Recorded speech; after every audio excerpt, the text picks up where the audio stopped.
Assalamualaikum warahmatullahi wabarakatuh. Bismillahirrahmanirrahim. Nahmaduka ya ghafuru ya syakuru. Mashalli wa sallim barik ala sayyidina maulana Muhammadin wa ala alihi wa sahbihi asma'in nama ba'du. Nah, kemudian di sini saya tabarruk dengan Sayyid Muhammad, gurunya Kiai Haji Azaim. Saya mau cerita tentang amaliyah tadi. Saya sebetulnya nggak niat bacakan bab itu, gara-gara ada khataman jumlahnya banyak saya jadi pusing. Ini panitia tanya, khatam betul apa enggak? Iya Gus, khatam betul. Tapi kayaknya saya tidak yakin itu. Karena saya ini kan dari pondok tahfidz itu. Biasanya anak khataman itu ya rada bodoni itu. Dibaca buanter sing nyemak ya mendelok pojok etok.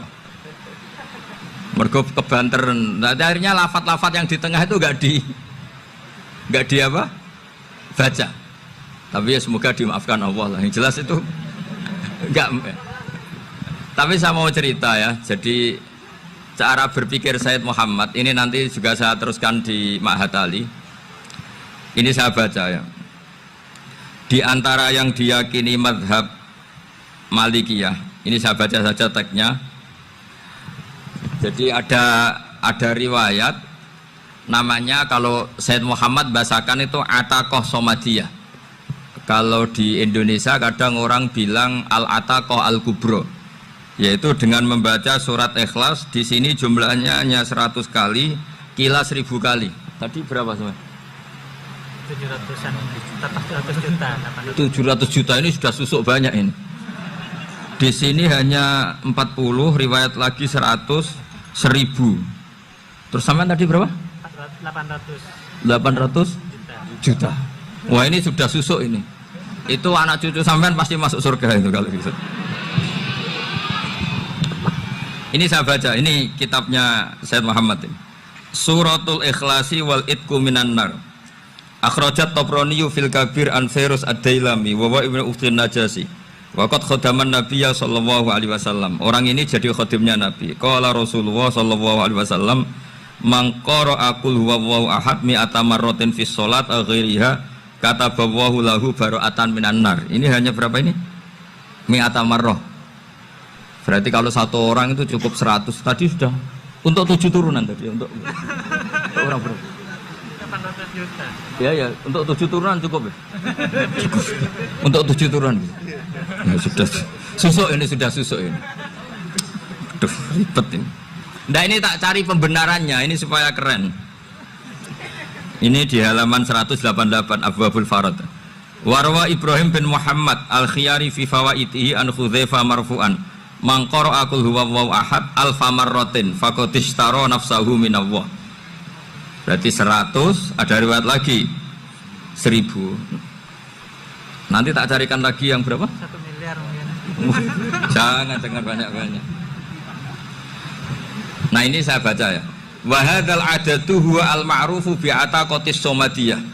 Wa qad nassa jama'atun mutaakhiril malikiyah ala istihbabi ataqatis somadiyah wa haddu ala qiraatiha wa istimaliha. Minhum Asy-Syaikh Abdus Salam Al-Asmar sak terusé ini. Jadi kullu haula'i istahabbu ataqatas somadiyah ma'atirafi ba'dihim kal misnawi bi syiddati fi hadisiha. I'timadan ala anna hadza minal fadha'il allati yutasahalu fiha. Faman sa'a yasta'milaha roja'a khusula ma fiha fala ba'sa bidzalik ala syarti alla ya'taqida thubuta dzalika anin nabi sallallahu alaihi wasallam hatta la yaqa'a fil kitsbi alaihi. Jadi intinya itu silahkan Anda bikin jumlah sesuai versi Anda. Yang penting Anda jangan kampanye kalau itu perintah Kanjeng Nabi Muhammad sallallahu alaihi wasallam. Karena kalau kamu atas namakan Nabi kemudian jumlahnya sampai 800 berapa? 800 juta, berarti Nabi mengajarkan masyakoh pada umatnya. Jadi cukup yang riwayat itu di sini hanya 100 sama 1000. Jadi kalau jumlah tadi untuk 7 apa? Turunan. Jadi kamu harus ditutup dengan doa, ya Allah, semua itu bukan untuk saya tapi untuk 7 turunan. Tolong catat ya Allah. Karena itu. Jadi artinya gini loh ya, orang Indonesia yang sering mempraktekkan Ataqoh Somadiyah itu bukan tanpa dalil. Ternyata dalam mazhab Maliki Saya masih ingat ketika mbah saya kandung, bapaknya bapak, asmane Mbah Nur Syam. Itu wasiatnya minta dibacakan 4.000. Yang baca pas itu ya bapak sama anak-anaknya. Dan kemudian alhamdulillah zaman akhir itu mulai agak ngawur. Kalau ada acara itu wong liya kon maca anake mlebu metu gak melok maca. Itu keliru, saya jamin itu keliru. Saya sering kalau mimpin di rumah, kalau yasinan di tonggo-tonggo kok anaknya gak maca saya keluar. Bapakmu wong liya kon maca kata saya gitu. Jadi itu menurut saya itu yang jelas saya sampai ngisi begini. Yang ada riwayatnya itu idza mata ibnu adam min qata amaluhu ila min salasin shadaqatin jariyah au ilmin yuntafa'u bi awaladin sholihin yatullah. Itu tidak ada di hadis au kiyayin sholihin yatullah kata. Yang ada itu awaladin apa? Sholihin. Jadi anaknya harus ikut, kalau tidak ada usaha kata. Akhirnya anaknya udah tinggi Gus nggih. Wah, akhirnya tak kei jagung paling akeh kula mendet sithik. Wong aku ora anake kok. Kadang-kadang enggak, orang lain baca buahnya anaknya mau mlebu metu mau enggak no tamu mbek rokokan. Itu harus ditobatkan itu. Keliru itu. Karena nasnya bukan auqiyayin sholihin tapi awaladin sholihin. Ini bukan provokator, ini memang ya seperti itu. Nah, terus tentang tadi la ilaha illallah yang didawuhkan Gus Azaim. La ilaha illallah itu penting sekali, cuma saya mohon itu dielmoni lah. Jadi dulu kalimat ini menjadi spesial karena dielmoni, karena dimulai dari fa'lam annahu la ilaha illallah. Terusannya ayat tuh wastaghfir li dzambika walil mu'minina wal mu'minat. Saya ulang lagi ya. Terusannya ayat tuh wastaghfir li dzambika walil mu'minina wal mu'minat. Makanya menurut mazhab Sadili, kamu disuruh baca la ilaha illallah dulu, jangan istighfar dulu. Saya ulang lagi ya. Dalam mazhab Sadiliyah itu la ilaha illallah dulu, nggak boleh istighfar dulu. Alasannya masuk akal. Orang yang kafir 70 tahun itu sekali baca la ilaha illallah itu langsung yughfar lahum ma qad salaf.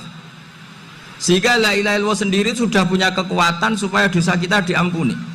Qul lil ladzina kafaru iyantahu yughfar lahum ma qad salaf. Cara menghentikan kekafiran gimana? Dia melafadzkan la ilaha illallah. Ini kalimat yang begitu saktinya sampai orang yang kafir puluhan tahun itu dosanya semuanya terhapus hanya karena melafadzkan la ilaha illallah. Nah, makanya kata Abdul Hasan As-Sadili wastaghfir li dzambika ay bihadil kalimah. Seseorang sah diistighfar itu kalau melafadzkan la ilaha illallah. Misalnya ada orang kafir mati kafir, sah enggak anak cucunya mengistighfari dia? Tidak sah karena belum melafadzkan la ilaha illallah. Makanya kata Abdul Hasan As-Sadili wastaghfir li dzambika ay bihadil kalimah. Sehingga lafadz ini spesial betul. Tapi kadang-kadang beberapa mursyid cara berpikir lain. Ini kalimat thayyibah harus dibaca orang suci, sehingga mendahulukan apa? Istighfar. Untuk supaya pas ngelafatkan kalimat thayyibah sudah dalam keadaan apa? Suci. Itu juga masuk akal. Tapi secara meyakinkan saya sendiri lebih mengikuti manhajnya Abil Hasan Asyadzili karena alasannya tadi. Yang kafir puluhan tahun saja langsung luntur dosanya karena melafatkan la ilaha illallah. Artinya la ilaha illallah sendiri sudah bagian dari istighfar. Nah, ya tadi buktinya. Fa'lam annahu la ilaha illallah terus wastaghfir li dzambika walil mu'minina. Jadi orang sah diistighfari itu setelah dipastikan sah tauhidnya. Jadi setelah tauhidnya sah yaitu la ilaha illallah baru sah apa? Diistighfari. Sehingga orang kafir, saya ulang lagi, orang kafir yang mati kafir anak cucunya tidak boleh apa? Tidak boleh menistighfar. Terus saran saya kedua, la ilaha illallah itu filosofinya itu nafyun li uluhiyati ghairillah wa isbatun li uluhiyatillah wahda. Filosofi la ilaha illallah itu gimana? Menafikan semua selain Allah itu tidak Tuhan dan hanya menuhankan Allah semata. Nah itu caranya gimana? Caranya kita harus terbiasa ini karena tadi saya dibilangin panitia ini rata-rata mustameknya atau mustamiatnya ini santri. Caranya gimana? Dilatih pakai logika. Saya berkali-kali cerita kalau ngaji, saya sekaligus kampanye. Allah itu Tuhan yang begitu fair. Untuk menjadi Tuhan, Allah mempersilahkan, ada kualifikasi Tuhan. Jadi boleh dikompetisikan, itu boleh kata Allah. Nggak apa-apa kamu ngaku Tuhan gitu, kata Allah. Tapi nak ngaku pangeran itu paling enggak ya direputasi lah, ada verifikasinya. Dimulai dari apa? Ya kalau jadi Tuhan itu setidaknya bikin langit bumi lah, aturannya gitu. Jadi kalau daftar bupati ya daftarlah ke KPU. Masa tahu-tahu jadi apa? Tuhan kemudian tidak punya prestasi bikin langit bumi. Sehingga Allah itu cara ngendikan itu ya fair. Qul ara'aitum ma tad'una min dunillah aruni madza khalaqu minal ardi am lahum syirkun fis samawat. Coba yang kamu tuhankan selain saya, prestasinya apa? Ketika saya bikin bumi itu apa ikut bikin? Terus am lahum syirkun fis samawat. Kalau bikin langit, kalau nggak bisa ya urun lah gitu. Urun semen apa urun bego, pokoknya urun lah gitu. Urun ora, gawe bumi ora, ngerti-ngerti ngaku dadi pangeran. Kul hatu burhanakum. Jadi ya kan ya lucu kan, misalnya syarat kiai di Salafiyah kan keluarga Kiai As'ad, cucunya ngaji ngalim. Orang keluarga Kiai As'ad tuh muni, aku kiai utama di Salafiyah. Oh mesti di penjara ya. Lah yo gak gawe langit bumi, gak ada prestasi terus ngaku sebagai apa? Tuhan. Jadi saya ulang lagi, ngaji seperti ini itu sebetulnya lebih ke show, pertunjukan. Supaya pertunjukan ini tidak dosa, saya isi ngaji betulan. Tapi jangan diulang. Karena saya biasa ngaji rutin. Saya di Jogja tafsir Jalalain sudah juz 23. Pernah khatam hikam. Sekarang Nashahul Ibad separuh. Saya ngaji di Sidogiri Itkon, di Sarang Balaghatul Quran, di Hajen Lubul Usul. Tapi sarahnya yang Thariqatul Husul, sarahnya Mbah Sahal Mahfud. Jadi baru di sini ngaji bersaing sama orang yang mondok berapa? 3 bulan. Ini masalah, masalah. Nggak boleh mondok itu harus buat tulis zaman. Tapi ya tidak apa-apa, mungkin laduni ya. Jadi kalau mondok cepet itu kemungkinannya apa? Laduni. Begini, tapi saya tertarik apa yang dikatakan Kiai Haji Abdul Manan tadi, menyangkut kalimat tauhid. Saya ngaji di mana-mana bilang, kalau ngaji itu yang tahqiq itu detail. Detail itu bahasa Arabnya tahqiq. Jadi kita misalnya berpikir secara jernih, orang yang kafir 70 tahun itu pasti menjadi muslim karena melafadzkan la ilaha illallah. Dan itu bi ijma'il ulama. Semua ulama mengatakan demikian. Saya ulang lagi, itu bi ijma'il ulama. Karena mansus di Quran ada ayat kulil ladina kafaru iyantahu yughfar lahum ma qad salaf. Kalau orang yang kafir 70 tahun bisa dihilangkan kekafirannya hanya dengan kalimat la ilaha illallah Muhammadur Rasulullah. Berarti kalimat ini statusnya apa? Penghilang kekafiran, apa? Penghilang kekafiran. Lalu ada kelompok yang mengatakan gara-gara kalimat la ilaha illallah dan pegang patok nisan itu orang menjadi kafir. Ini kan jadi paradok. Lafat yang kita statuskan sebagai penghilang kekafiran dengan lafat yang sama orang menjadi kafir. Itu nggak ketemu nalar. Mbok nalar paling apapun tetap nggak ketemu. Kecuali tadi ya dalilnya pokok yang ngotot tadi. Itu memang kacau itu. Tapi alhamdulillah mereka insya Allah ya sadar. Kamu jangan bayangkan mereka tidak sadar terus. Berarti kamu doanya jelek. Bisa saja mereka sudah ingin sadar, berhubung digojlok ini terus gak jadi sadar. Jadi jangan-jangan salah kita karena sering gojlok sehingga yang mau sadar jadi tidak apa? Nggak sadar. Saya tadi jam 10 sampai setengah 2 masih ngajar di pondok saya ngajar tafsir masih di Rembang sana saya. Terus saya ke Semarang, Delalah Muyassar. Ya mungkin agak-agak keramat, jadi tetap jam 3:04 saya bisa ketemu Habib Umar Hafid. Saya beberapa menit ya diskusi tentang manhaj beliau, dan kebetulan saya sering belajar kitab beliau sama alumni-alumni Darul Mustafa. Meskipun saya tidak pernah ke sana, tapi saya tahu betul madhab beliau karena al arwah junudun apa? Mujannada. Begini, saya sering dingendikani Mbah Mun, politik tidak jelas itu bagian dari kejelasan. Ini yang perlu dicatat. Jadi politik tidak jelas itu bagian dari apa? Kejelasan. Misalnya begini, siapa yang mengira Khalid bin Walid yang sangat musuhi Rasulullah, dia panglima orang kafir ketika ngalahkan Rasulullah di perang Uhud, akhirnya Khalid bin Walid masuk apa? Islam. Begitu juga Wahsy, qatilu ahabbin nasi ila Rasulillah, pembunuh Sayyid Hamzah, akhirnya juga masuk Islam.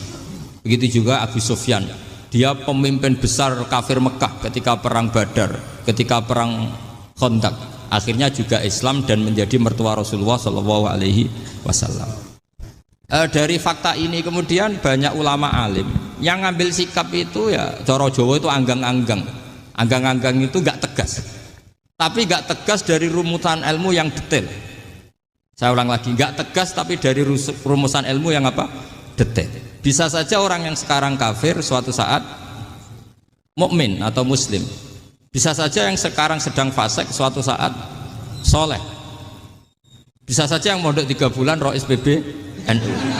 Sementara yang mondok lama kadang KRT. Tapi itu hanya hukum duniawi. Saya yakin yang KRT ini PBNU di akhirat. Karena mondoknya lebih apa? Lama. Itu tak jamin. Saya juga berencana mimpin itu di akhirat saja, bukan di dunia. Makanya saya mohon SK itu berakhir muktamar mendatang. Karena saya sudah kiai sebelum diangkat. Makanya saya ulang-ulang, kalau pengangkatan itu niatnya ikrar, saya terima. Tapi kalau niatnya ngangkat, tak gugat di pengadilan. Ini tidak guyon, ini betulan itu. Ya, tapi ini hanya guyon saja. Nah, ini penting saya utarakan teori ngaji ya. Ini saya bacakan naskah asli Sayyid Umar Hafid supaya Anda dapat barokah beliau. Karena beliau selain alim allamah, muridnya Habib Salim, juga beliau pernah ngaji kutub Sayyid Abdul Qadir Segaf di Jeddah. Juga beliau sering istifadah di beberapa kiai. Ini saya baca teks Arabnya kemudian saya terjemah. Bagi yang tidak setuju pemaknanya bisa gugat karena saya baca Arabnya. Yang nggak setuju pemaknanya bisa gugat, tapi tak jamin kalah karena saya paham betul teksnya maknanya seperti itu. Logikanya tadi ya, ketika Rasulullah ngambil sikap tegas kepada qatilu Hamzah yaitu Wahsy, dan ketika Rasulullah ngambil sikap tegas pada orang-orang yang mengalahkan beliau di perang Uhud, kaifa yuflihu qaumun fa'alu bi anbiya'ihim hakadha, bagaimana mereka jadi orang benar atau orang yang dapat apa? Kebahagiaan kalau mereka perlakuannya seperti Nabi seperti ini, yaitu Nabi sujawat jumasir wa kusirat ruba, ya tuh Nabi itu wajahnya terluka, gigi serinya tanggal. Orang-orang seperti ini tuh nggak akan bejo kalau orang Jawa, nggak akan falah. Tapi apa yang terjadi? Allah menurunkan ayat laisa laka minal amri syai'un aw yatuba 'alaihim aw yu'adzibahum. Muhammad itu bukan wilayah kamu ngecap orang, menstigmasi orang itu tidak wilayah kamu. Saya bisa saja mengampuni mereka atau menyiksa saya itu atau menyiksa mereka itu wilayah saya, kata Allah. Saya bisa saja mengampuni mereka atau menyiksa mereka itu wilayah saya. Sehingga akhirnya apa? Rasulullah tidak ngambil sikap yang mungkin orang lain mengatakan itu tidak tegas. Tapi itu kearifan. Betul, akhirnya Wahsy malah masuk Islam. Khalid bin Walid panglimanya juga masuk Islam. Dan beberapa orang kafir juga masuk Islam, termasuk mimbenihim, ketuanya yaitu Abu Sufyan. Ini penting saya utarakan. Makanya ini saya baca pembenaran dari konstruksi pikiran tadi. Nah ini supaya khas. Ini khasnya orang mondok 10 tahun ini. Jadi ini tak baca ini. Nah, biar jelas ini nanti teksnya persis ya, tidak saya rubah. Ini di kitabnya Habib Umar Hafid, namanya itu Taujihun Nabi Limardoti Bari. Kalau diterjemah ya mengarahkan orang yang sadar, Nabi itu orang yang sadar ya, sampai ini termasuk orang yang sadar, Limardoti Robbi, menuju mendapat ridho Tuhan atau Allah Subhanahu wa Ta'ala. Saya baca teksnya ini di halaman 179. Ini tidak ada yang saya rubah, tidak saya kurangi. Bismillahirrahmanirrahim.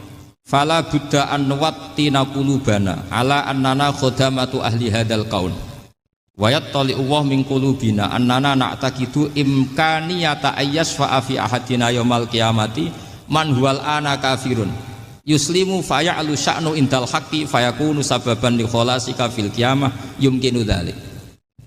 Jadi kita para dai, para kiai itu adalah khodamatu hadal kaun. Kita ini adalah pelayan alam raya ini yang selalu berharap alam ini akan lebih baik. Orang yang sekarang sedang kafir bisa saja nanti yang nyafaati kamu di akhirat, yaitu mereka masuk Islam lalu Islamnya lebih serius, akhirnya punya hak syafaat. Sementara kamu Islam mulai kecil tapi biasa-biasa saja seperti ini, mulai dulu ngaji terus sama Ki Abdul Manan, nggak pernah yang ngisi ngaji, itu artinya nggak ada perkembangan. Makanya saya nggak ingin ngaji lagi karena saya ingin perkembangan Anda nanti tukang mengisi, bukan yang diisi. Kalau saya nanti ngaji lagi di sini artinya Anda kalau tetap mendengarkan itu tidak ada perkembangan. Pantas saja semulang Gus Bahak sampean sing ngaji. Sekali-kali ada perkembangan, saya ngaji sampean yang mulang, itu bagus ya. Meskipun itu perkembangan yang menyesatkan.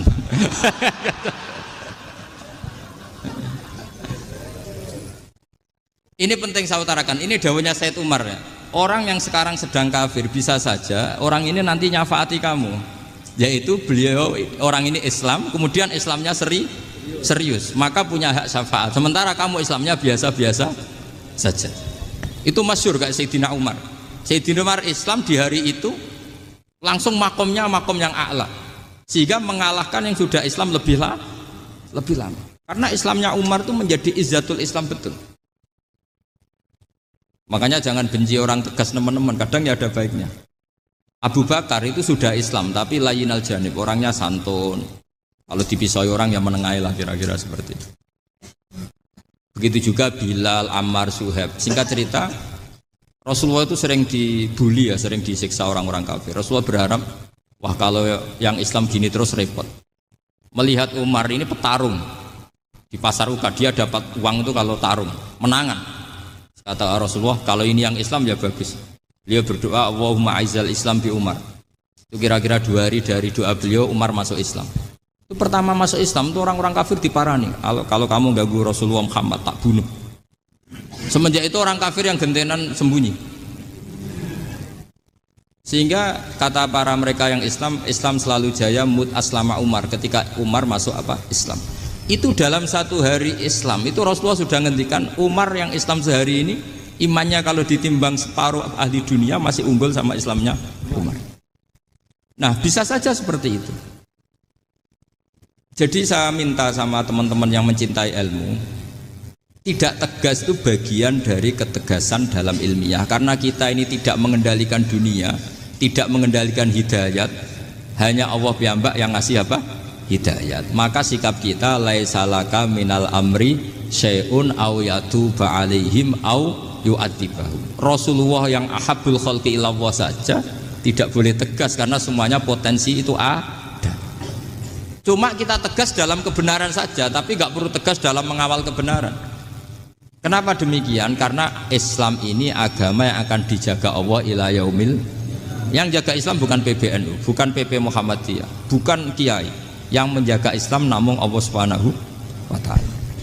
Makanya Sayyidina Umar itu kalau disuruh mikir Islam itu nggak mau betul. Masyhur itu dalam tarikh-tarikh.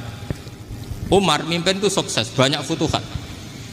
Singkat cerita akhirnya orang tuh kelangenan, wah kalau Umar meninggal kayak apa? Sehingga Abdullah bin Umar setiap jalan-jalan tuh dibully. Kalau sekarang dibully, ya Abdullah bin Umar, bapak kamu itu gimana? Sudah sepuh mau meninggal kok tidak suksesi. Kalau saja ada orang penggembala kemudian meninggalkan kambingnya di hutan, kamu anggap orang yang mudoyik enggak, menyanyiakan kambing itu enggak? Ya iya kata Abdullah bin Umar. Apalagi amru hadil umat ini mau ditinggal gelanggang, nanti suatu saat Umar meninggal. Mbok ya suksesi supaya jelas. Logika itu diaturkan ke Umar radhiyallahu anhu, ke Sayyidina Umar. Pertama Umar agak tertarik dengan logika itu. Lama-lama beliau marah. Tidak jadi. Saya tetap tidak akan istikhlaf, tidak akan suksesi. Dan saya tidak akan mikir Islam katanya. Islam akan diurus oleh Allah Subhanahu. Terus beliau ngendikan, Islam ini jalan ketika ditinggal Abu Bakar. Bahkan ketika ditinggal ahabbul khalqi illallah akramul khalqi indallah, yaitu Rasulullah Muhammad sallallahu alaihi wasallam. Coba Islam dulu dipimpin Abdul Qadir ketua wali, dipimpin Wali Songo, dipimpin orang top-top. Sekarang dipimpin mondok 3 bulan jalan. Karena Islam yang ngatur Allah Subhanahu wa taala. Jadi ini penting. Loh coba ustadz tuh banyak yang nggak bisa ngaji loh. Tapi ya laku ya nggak masalah. Loh saya kemarin di Korea seminggu. Itu TKI jadi khotib, ada yang jadi mufti, ada yang jadi suriah. Itu ada yang di sana jadi suriah, pulang ke kampung angon kambing lagi. Loh itu teman saya kenal. Suriah Korea. Iya suriah Korea tapi. Artinya gini, bahkan masjid semua yang di Korea itu didirikan oleh TKI dan TKW. Mereka digerakkan Allah untuk mikir agama, karena agama ini milik Allah. TKI saja mikir. Makanya ini penting, yo dakwah tapi tauhidnya sing kenceng, jangan dakwah kenceng tauhidnya kendor. Itu bahaya betul. Saya ulang lagi ya, ini dawuh Habib Umar. Jadi kata beliau, fala budda an wattina qulubana. Kita harus yakin seyakin-yakinnya bahwa semua kemungkinan itu mungkin. Makanya masyhur dalam tarikh ketika kafir Quraisy mau disiksa oleh para malaikat karena mereka sering menyakiti Nabi, kata Nabi gimana? Jangan. Saya berharap kalau bapaknya tidak mukmin, suatu saat anaknya mukmin.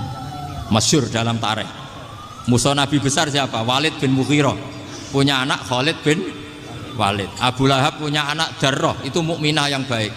Abu Jahal punya anak Ikrimah, itu mukmin yang baik. Di Indonesia lebih hebat lagi. Bapaknya ra iso maca Quran, anaknya hafid. Bapaknya utun ratamat SD, anaknya jadi dekan. Di Indonesia banyak orang nggak siapa-siapa, anaknya jadi presiden, anaknya jadi menteri.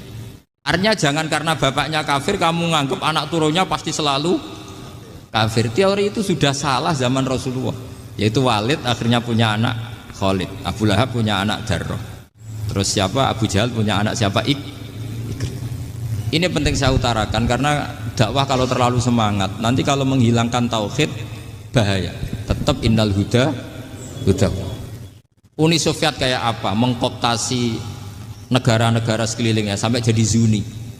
Tapi apa yang terjadi? Uni Soviet yang runtuh, persemakmurannya semua rata-rata jadi negara apa? Islam, kayak Uzbek, kayak Ceknya, kayak apa-apa. Karena agama ini diurus Allah. Sehingga kalau tapi kamu ngitmai agama nggak apa-apa. Makanya istilahnya Habib Umar khodamah itu pelayan, nggak apa-apa. Kita ngitmai agama itu nggak apa-apa. Dengan ngitmai terus mikir nggak apa-apa. Tapi jangan mikir yang merasa kalau kita mati, wah nanti agama ini kukut karena saya mati. Kamu itu siapa? Agama Islam ini tidak pernah dipasrahkan kamu. Diurus oleh Allah Subhanahu wa Ta'ala sendiri. Sehingga ketika Wali Songo meninggal, agama ini tambah kuat sampai sekarang. Kecil saya itu kalau pengajian susahnya bukan main, harus izin sana sini. Sekarang setiap pengajian polseknya datang, polresnya datang, nggak ada intel, nggak ada apa. Padahal kiai dulu sama kiai sekarang itu kira-kira alim mana? Alim kiai dulu. Mbah Hasyim Asy'ari itu ngarang kitab sampai dibaca di Yaman. Saya sering baca juga kitab beliau, Risalatu Ahli Sunnah wal Jamaah. Kiai sekarang mau terjemah aja kadang salah memahami. Tapi ya Islam tetap jalan karena Islam ini dikawal, dijaga oleh Allah Subhanahu wa Ta'ala. Maka kalau dalam cerita tarikh sirahnya Ibnu Ishaq itu, tauhid itu penting. Beliau cerita begini, Sayyid Abdullah itu namanya Abdullah bin Abdul Muthalib. Kita tahu kenangannya Rasulullah terbanyak itu bukan dengan Sayyid Abdullah tapi dengan Sayyid Abdul Muthalib, dengan mbahnya. Karena Nabi itu mulai kecil dirawat oleh siapa? Mbahnya. Yaitu yang disebut Nabi ketika 2 bulan kan abahnya sudah meninggal. Ya saya baca ya, pakai bahasa Arab biar jadi bid'ah. Nanti kalau bahasa Indonesia ada bid'ah. Tidak betul. Diba atau berjanji sebenarnya itu kitab sejarah, berhubung dibaca bahasa Arab terus kayak mantra. Terus yang belakang mau nyenggai soleh aleh. Sehingga kubu sebelah bilang tuh khurafat dan bid'ah. Coba diterjemah ini, coba nanti saya baca bahasa Arab. Walamma tamma min hamli syahroni ala masyuril aqwalil marwiyatu fiya bil madinati abuhu abduwa wa kana qad istaza bi akhwalihi bani adi minat taifatin najariyah wa makatha syahron saqiman yu'anu nasukmahu wasakwa. Terus di pojok sana bilang sholli alaihi. Pasti kubu sebelah yang liwat, wah itu khurafat bid'ah karena dianggap mantra. Padahal artinya coba sampean baca bahasa Indonesia. Ketika hamil Rasulullah umur 2 bulan, abahnya meninggal di kota Abwa. Kota Abwa adalah kota keluarga besar ibunya Sayyid Abdullah. Kebetulan pas ke sana beliau sakit sampai 1 bulan dirawat. Bid'ahnya di mana kalau diterjemah? Wong itu kitab tarikh.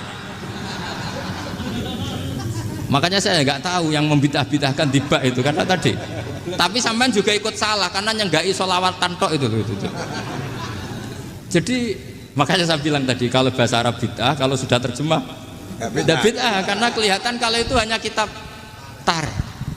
Loh, coba bid'ahnya di mana? Wa ba'du fa'aqulu wa Muhammad bin Abdullah bin Abdul Muthalib bin Hashim. Itu kalau diterjemahkan, kamu harus tahu siapa nama Muhammad. Muhammad punya abah siapa? Rasulullah Muhammad Abdullah. Punya abah siapa? Abdul Mut. Punya abah siapa? Hashim. Coba baca gitu di kubu sebelah. Oh iya gitu. Berhubung kok baca bahasa Arab.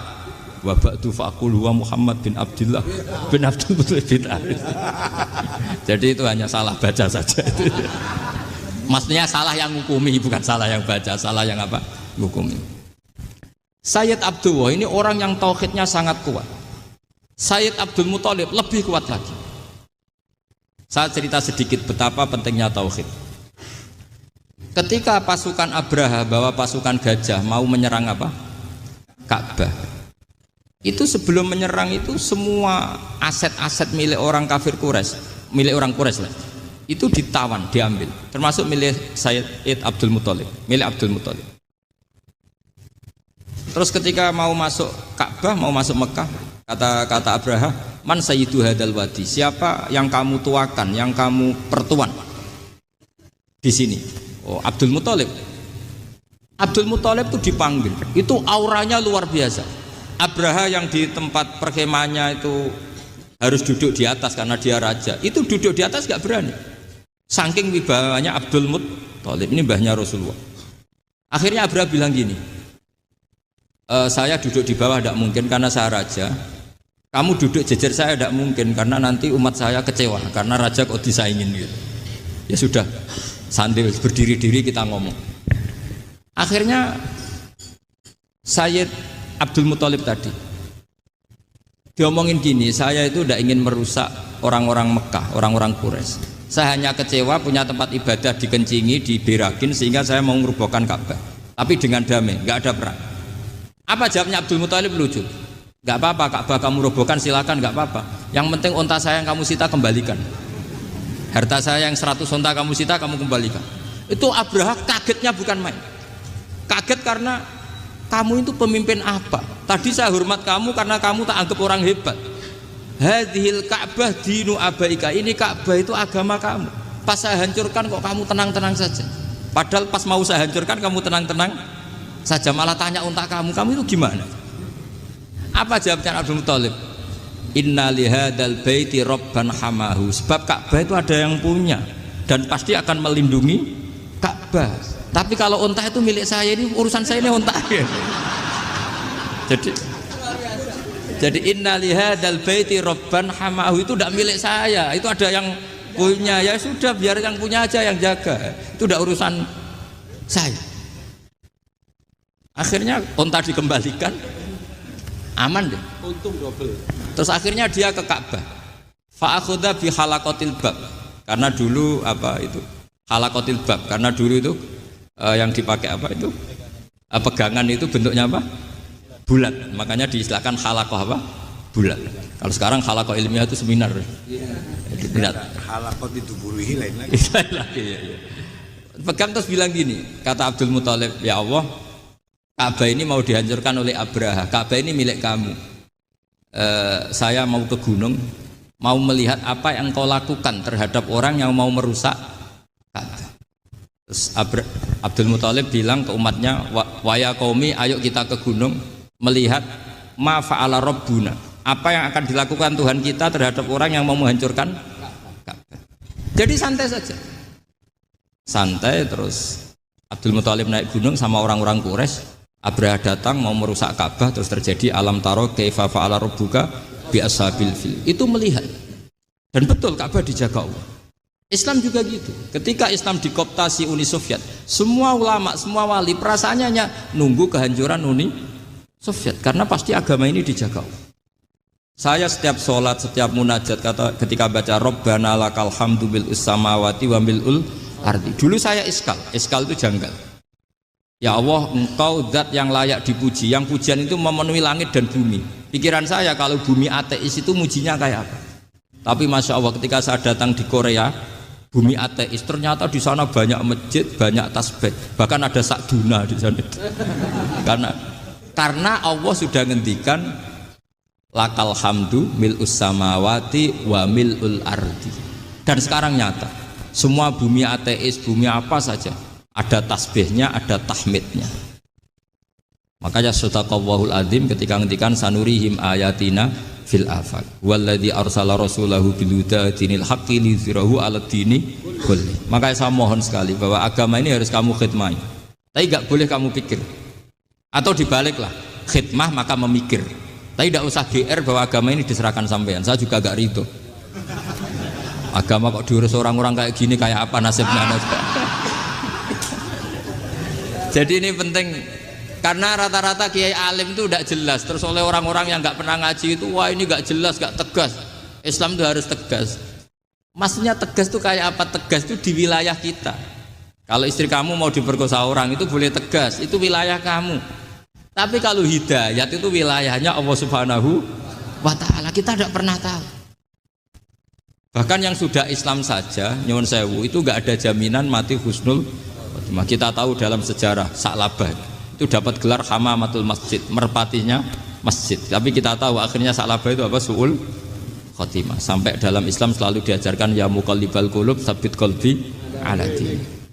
Jadi kalau kita sendiri saja masih ingin selalu husnul khotimah, agak ada ruang untuk mudah menvonis orang lain. Makanya saya salut sekali ketika Habib Umar menulis kita semua ini mengkhidmai hadal kaun dan selalu berharap bisa saja suatu saat orang yang sedang kafir bisa saja suatu saat muslim. Nah soal kalau yang sama yang harbi menyerang kita ya tarung. Kalau artinya kalau yang merangi kita ya kita wajib perang, kalau enggak ya habis kita. Seperti kita lakukan ketika diserang Belanda.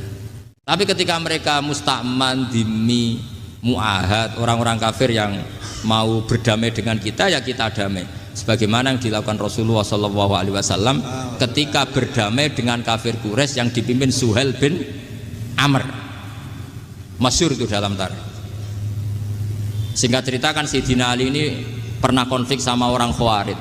Kata Sayyidina Ali, ya sudahlah, namanya kita musuhan, kita tidak usah ketemu, pakai mediator, kata Sayyidina Ali. Kata orang Khawarij, ini apa-apaan kok butuh mediator? Nggak ada Qur'annya, ada hadisnya. Kira-kira kalau Pak Sayyidina Ali orang Jawa, nggak ada apa tidak tahu. Walhasil Sayyidina Ali akhirnya baca ayat wa in khiftum shiqaqa bainihima fab'atsu hakaman min ahli wa hakaman min ahliya. Jika suami istri tengah konflik, maka yang keluarga suami kirim mediator, yang keluarga perempuan juga kirim. Terus kata Sayyidina Ali, wa amru ummati Muhammad a'dhamu min amri rajulin wa imra'atin. Kalau suami istri saja ketika konflik butuh mediator, apalagi ini kelompok besar pasti lebih butuh mediator. Akhirnya lalu mediatornya siapa? Kata Sayyidina Ali, ya siapa saja yang penting baik. Ditunjuk seseorang, diprotes sama orang Khawarij, ini orang nggak kredibel. Oh, terus Sayyidina Ali marah-marah. Rasulullah itu pernah berdamai dengan orang, bahkan orang itu kafir, yaitu Sulhul Hudaybiyah. Nabi itu berdamai dengan orang yang bernama Suhail bin Amr ketika itu kafir. Makanya ini menunjukkan bahwa musolahah ma'al kufar itu boleh demi kelangsungan bernegara, berbangsa. Kamu tidak usah meragukan reputasi NU. Ketika dulu kafirnya kafir harbi zaman Belanda, ya Mbah Hasim fatwa apa? Jihad. Jadi jangan kira tidak tegas. Kita tegas sekali, justru kita yang punya masa lalu tegas. Tapi kepada siapa dan dalam konteks apa? Paham ya? Terus ini penting sekali untuk dijernihkan. Ini saya baca berikutnya nanti, tidak supaya tahqiq. Saya syukur sekali, saya tadi sekaligus minta ijazah sama Habib Umar, dan memang saya ngaji ini lama sama teman-teman alumni Yaman, cuma belum pernah ketemu mu'alifnya. Tadi saya ketemu minta ijazah itu dan beliau senang sekali, bahkan sempat bikin tulisan di kitab saya ini. Sama tidak perlu baca, karena kalau bisa ya biasa, kalau tidak bisa malu ya sudah, tidak usah. Enggak usah baca sudah. Terus ini kata beliau, ini masih saya teruskan. Nahnu min hadhil intilaqah naktasibu thabatana wa quwwata yaqinina. Wa illa fa fil ardi mu'aridun wa muntaqidun wa mukhalifun min akhyarin wa asyrarin, sholihin wa fasikin, muslimin wa kuffar. Kalau kamu punya satu metode ilmiah, metode dakwah, kamu harus siap karena pasti ada yang menentang. Yang menentang itu ya mulai orang soleh, tidak soleh, orang macam-macam. Jadi kalau sudah punya manhaj, memang dari awal harus siap apa? Ditentang. Jadi misalnya PBNU punya kebijakan apa, ya sudah siap saja dibully. Itu pasti itu, karena nggak ada manusia semua suka, semua benci. Kata beliau, anta in kunta fi syakkin min hadzal maslak wal manhaj fattabi man syi'ta wasaha angka ghaniyah wa in kunta ala yaqinin annahu al huda wa mirasun nubuwah wa annahu haqiqatu tarjamatil ahdi ma'rab fala tata'atsar min kalami ahadin yakunu mangkana. Jadi intinya kita mengawal Islam secara rahmatan lil alamin itu justru kita berharap menjadi simpatik dan menjadikan mereka menjadi napa Islam. Jangan ketika simpatik dianggap gak tegas. Saya masih ingat betul dawuh Mbah Mun, hak sekseni, kata beliau, saya masih ingat kalimatnya sekseni. Aku ra tegas itu berdasar ayat laisalaka minal amri syai'un aw yatuba alaihim aw yu'adzibahum. Karena potensi sosial itu bisa rubah.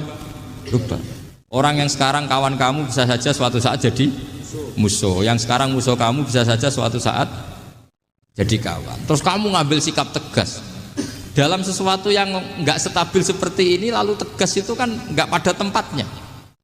Makanya yang seperti ini kata Allah pakai asa itu menawa. Asa wahu ayyaj'ala bainakum wa bainal ladzina ataitum minhum mawaddah. Bisa saja orang yang sekarang musuhan dengan kamu suatu saat dijadikan mawaddah. Kamu udah mawaddah itu saling mengasihi. Kamu udah usah tanya wallahu qadir kata Allah, karena Allah mampu. Jadi dalam hukum-hukum sosial Allah seringnya bilang apa? Asa. Misalnya wa asa an takrahu syai'an wa huwa khairul lakum wa asa an tuhibbu syai'an wa huwa syarrul lakum. Karena masalah sosial ini semuanya asa, yang pernah tahu siapa? Bisa saja sekarang saya Rois Suriah, nanti SK-nya nggak turun lagi, tapi saya tidak apa-apa. Bisa saja nanti santri 10 tahun dipimpin 3 bulan, nggak apa-apa. Bolak-balik nggak apa-apa, saya tidak akan kecewa. Karena masya Allahu kana wa malam yasa lam yakun. Assalamualaikum warahmatullahi wabarakatuh. Assalamualaikum warahmatullahi wabarakatuh. Kula niku saya ingat teng mriki nggih, teng majelis mriki juga beberapa kali kula teng majelis Jogja cerita Bani Israel nggih niku secara kriteria kitab sing mujma'aleh, artinya tidak ada khilaf, niku adalah zurriyatu Yakub. Napa? Dinasti anak turune Nabi sinten? Yakub niku eling-eling. Ini penting kula aturaken ya. Karena kaitannya zuriyah itu genetik, siapa saja yang berdarah zuriyati sinten? Yakub. Niku disebut Bani napa? Israel. Dan istilah ini sing muradan fil Quran, dan itu yang dikehendaki napa? Al-Quran. Jadi tidak terikat geografis tempat atau teritorial. Ini rungokno tenan. Sehingga sampean salah sekali ketika maknani Bani Israel yang sebagai nation sebuah negara, terus mbok maknani koyok Bani Israel sing teng Quran itu sampean sesat. Nak ngono sing Simon Peres saiki Israel sing tukang bantai Palestina ra enak mergo mlebu wa anli faddaltukum alam penggawane bantai, tapi untuk ya Bani Israila napa uskuru nikmati allati an'amtu alaikum terus wa anni faddaltukum alam. Niki rungokno tenan. Dan alhamdulillah teori saya itu benar, yaitu teng mriki wonten teng Jalalain jelas bangsa Bani Israel itu maksudnya wong Yahudi sing urip zaman Kanjeng Nabi sallallahu alaihi wasallam. Iku sing dikhitopi. Ketika ning zamane Nabi dikhitopi manggene teng pundi? Teng Medina. Paham ya teng pundi? Medina. Cuma secara anak turun pancen dzurriyyah Nabi Yakub disebut Bani Israel. Lah sekarang tuh ada sistem negara modern. Wong Afrika keriting welek keturunane sapa ora roh misale. Kok berKTP Israel itu secara hukum modern disebut bangsa Israel. Misale wong Balen cek wong Bojonegoro Temangsang tok Israel, Rabi kono. Terus berKTP sana ya disebut warga Israel. Paham ya? Jadi tentang Bani Israel dengan istilah kemudian yang berdasar negara apa? Modern ya, negara modern di mana istilah Bani Israel menyebut sebuah nation, sebuah apa? Negara. Jadi ku sing sakniki Israel tukaran mbek pundi? Palestina. Paham ya? Tapi nak istilah Bani Israel teng Quran itu semua zuriyae Nabi Yakub. Cek niku manggon Palestina, cek manggon Madinah, cek manggon teng Mekah, mungkin sebagian yang manggon teng Indonesia. Karena itu urusan genetik. Bani itu maknanya turunan, ini urusan genetik, bukan urusan tempat. Sebab niku niki diterangaken wal munada man wujida fi zamanin nabi. Niku manggene teng pundi? Teng Madinah apa teng Palestina? Teng pundi? Madinah. Ya, dadi niki jelas iki ben sampean kok salah paham. Jadi kadang-kadang kata kiai sing dalil Israel sakniki niku ya Bani Israel sing batal tukum alal alamin penak napa? Wis napa? Ini perlu kula terangkan sebagai mukaddimah. Kemudian, ya niki kula cerita. Memang secara tarikh Nabi Yusuf, nggih Nabi Yusuf niku tiyang Kan'an. Kan'an niku nderek wilayah Palestina. Dadi nek istilah bahasa kuno niku Syam niku masukno Syria, Palestina sak mangke, Israel sak mangke, termasuk Libanon. Niku istilah riyen napa? Syam. Nggih, teng kitab-kitab tarikh nak muni Syam napa putih? Lebanon, Syria, Palestina dan Israel yang sekarang itu, Israel sebagai nation sekarang itu. Di situ termasuk ada bumi Kan'an. Bumi apa? Kan'an. Ini gerungan. Bumi Kan'an itu engkang kemudian menjadi domisili Nabi Yakub alaihis salam. Ngelahirakan Yahuda sak dulur Li'ab mau tunggal napa? Bapak. Kemudian duwe anak saking ibu benten. Ngene iku Yusuf kalian Bunyamin. Nggih, Yusuf kalian apa? Bunyamin. Terus kados cerita teng surat Yusuf. Nabi Yusuf didrengkeni dulure walhasil akhirnya sukses teng Mesir. Sukses teng pundi? Mesir. Sehingga zuriyah Bani Israel lewat keturunan Nabi Yusuf dan keluarga Yusuf niku kathah sing pun dadi bangsa Mesir. Tapi ketika menjadi bangsa Mesir niku istilahnya tetap Bani napa? Israel. Sementara Fir'aun lewat kebijakan kerajaan niku zaman niku Walid bin Royan niku nganggep dirine niku penduduk asli. Niku sing disebut kaum Kipti. Kaum napa? Kipti. Sing sakniki nek cara bahasa Inggris Egypt niku Mesir, ini rungokno ya. Karena penduduk Kiptiyah, Egypti ini, Al-Kipti ini, saniki Egypt Mesir Al-Kiptiyah, ini penduduk asli Mesir. Sehingga mereka nganggep wong Israel imigran, Bani Israel napa? Imigran. Di mana-mana imigran itu kebijakan negara itu dideportasi. Kalau Indonesia sih manggon budi Malaysia. Ning dingkon pendatang nak dianggap gak nguntungno nggih napa dideportasi. Nak ra gelem budak. Tapi yang perlu dicatat, toh itu istilahnya tetap ya Bani Israel. Padahal secara geografis manggon budi Mesir. Paham ya? Ini ben sampean jelas. Ben ora aja sampai nganggep nak Israel sing saiki jahat iku termasuk kaum pilihan sing mlebu ya Bani napa? Israel. Sampean fatal. Wong Islam tapi goblok-gobloke fatal, paham? Karena iku nguntungno napa? Nguntungno napa? Israel. Berarti wis jahat mlebu andi fadl tukum napa? Alal alamin. Iku berarti wis jahat mbok arani kaum pilihan, paham? Mulane nek goblok aja nemen-nemen. Dadi goblok ya ana aturane, paham? Mulane kula diceritani guru-guru kula, wali ku ana loro. Ana sing wali ya ilmiah, goblok tapi ilmiah. Dene dadine wali mergo saleh. Mergo napa? Saleh. Ya misalnya niku nak padha-padha ngakali mesti mbah ora Jumatan. Aku wis bar Jumatan ning Mekah, iku wali goblok, ora ilmiah. Ya wali dengan tanda kutip. Mergo nak Jumatan ning Indonesia bare jam 1. Iku ning Mekah jam 10. Mergo terpaut pinten 4 jam. Jadi ketok goblok ke paham. Namun wis bar iku tetep ketok napa? Goblok. Sajane nak bodoni aja ngono, keliru tak warai sampeyan carane iku ngene. Ben rada ilmiah. Aku Jumatarku engko wae ning Mekah. Iku rada bener iku. Mergo Jumatane ning Mekah 4 jam kemudian. Tapi nak muni wis bar mesti goblok. Ya mesti keliru nih. Maksudnya mesti keliru nih. Lan nak muni wis kandhane, Mbah, nak bodoni sing ilmiah, Pak. Harga nak 4 jam itu mesti dereng nggih mboten. Terpautnya pinten Mekah mriki? 4 napa? Jam. Jadi kalau di sini jam 1, Mekah jam 10 iku ora ono Jumatan, paham ora napa? Jadi nak muni wis bar iku mesti ora ilmiah. Malah wali tanda kutip iku. Dadi mbah nak bodoni iku dielmoni. Dadi misale napa? Engko ape Jumatan nek Mekah iku lumayan ya, rada ilmiah pergi gitu. Artinya ya mbok tenan mbok ora tapi ono ilmiah ya paham maksudnya rada lumayan ya gitu. Ya wali tanda kutip, nak wali beneran ya ora tukang bodoni maksudnya niku maksudnya nak wali beneran ya ora tau napa bodoni niku mong wali-wali tanda kutip, wali cara wong akeh ya. Ya pasti dukun ngoten niku bulet napa. Niki perlu kula terangaken.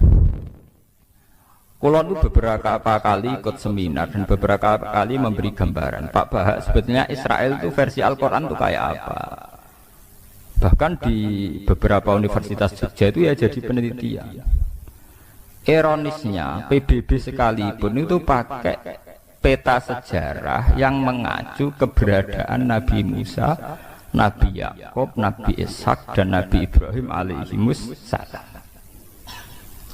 Sehingga dengan data sejarah ini memang kelihatan bangsa Israel yang sekarang sebagai negara modern memang sebagiannya ya keturunannya betul Nabi Yakub. Memang kita tidak munafik.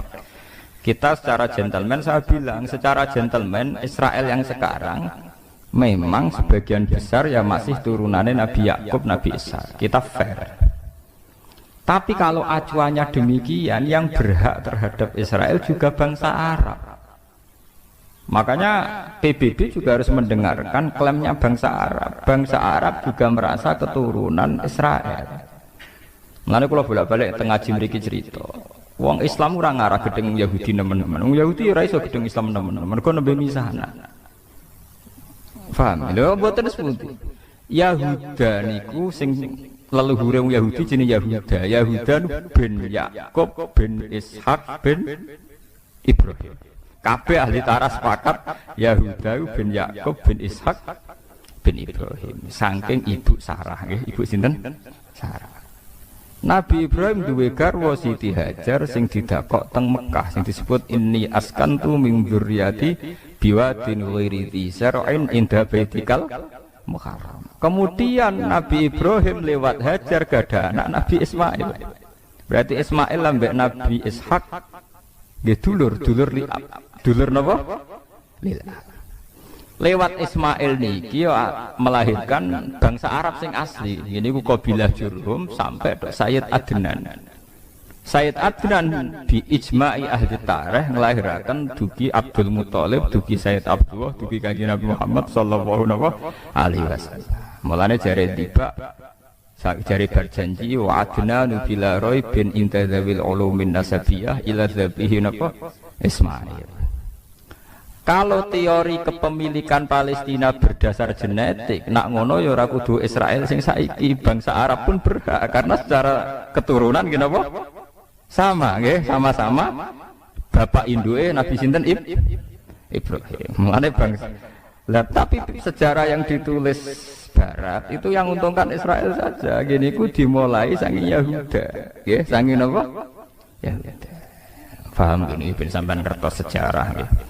Sebab niku perebutan Palestina yang sekarang Yerusalem niku itu tidak bisa, nggak lepas dari orang Islam dan orang kafir boten saged. Nggih sebetulnya perebutan dinasti antara dinasti Ibrahim yang lewat Ismail dan dinasti Ibrahim sing lewat Nabi sinten Ishak. Karena yang dulur liab kados Nabi Yusuf Kemudian nggak tertarik melok konflik teng mriku. Delalah uripe do teng pundi Mesir. Ini ben sampean ngertos sejarah. Ben sampean ngertos. Ini penting kula aturaken. Nak nuruti klaim sejarah itu ndak ada habisnya. Tapi kula pribadi dan muga-muga umat Islam pancen yo ana kudu matur nuwun mbek wong Yahudi kudu matur nuwun. Sampeyan tak critani, wong Islam niku imane paling terlambat. Mergo iman mbek Kanjeng Nabi Muhammad sakwise Nabi ku wujud, ya sakwise dadi nabi. Dadi imane ku terlambat. Ya sakwise Nabi umur 40 tahun lagi iman. Iku wae kadang imane bar 5 tahun didakwahi, bar 7 tahun kados Suraka, kados Amr bin As imane ngenteni tukaran sik. Ngenteni napa? Tukaran sik.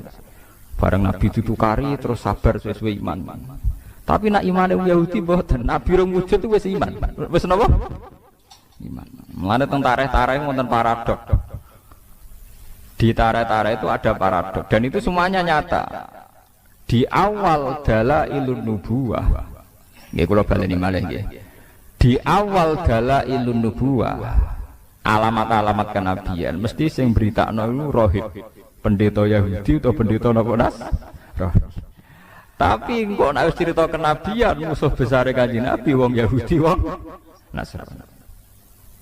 Zaman Kanjeng Nabi umur 12 tahun dijak Abu Thalib tenggene Syam nggih Palestina, ketemu Rohibu Bukhairah.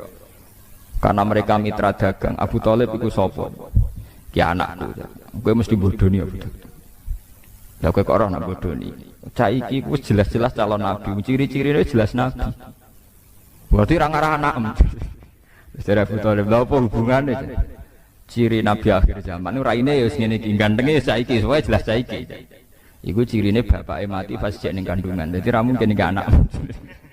Kira Abu Thalib, iya iki anakku ponakan jare. Bapake mati zaman napa?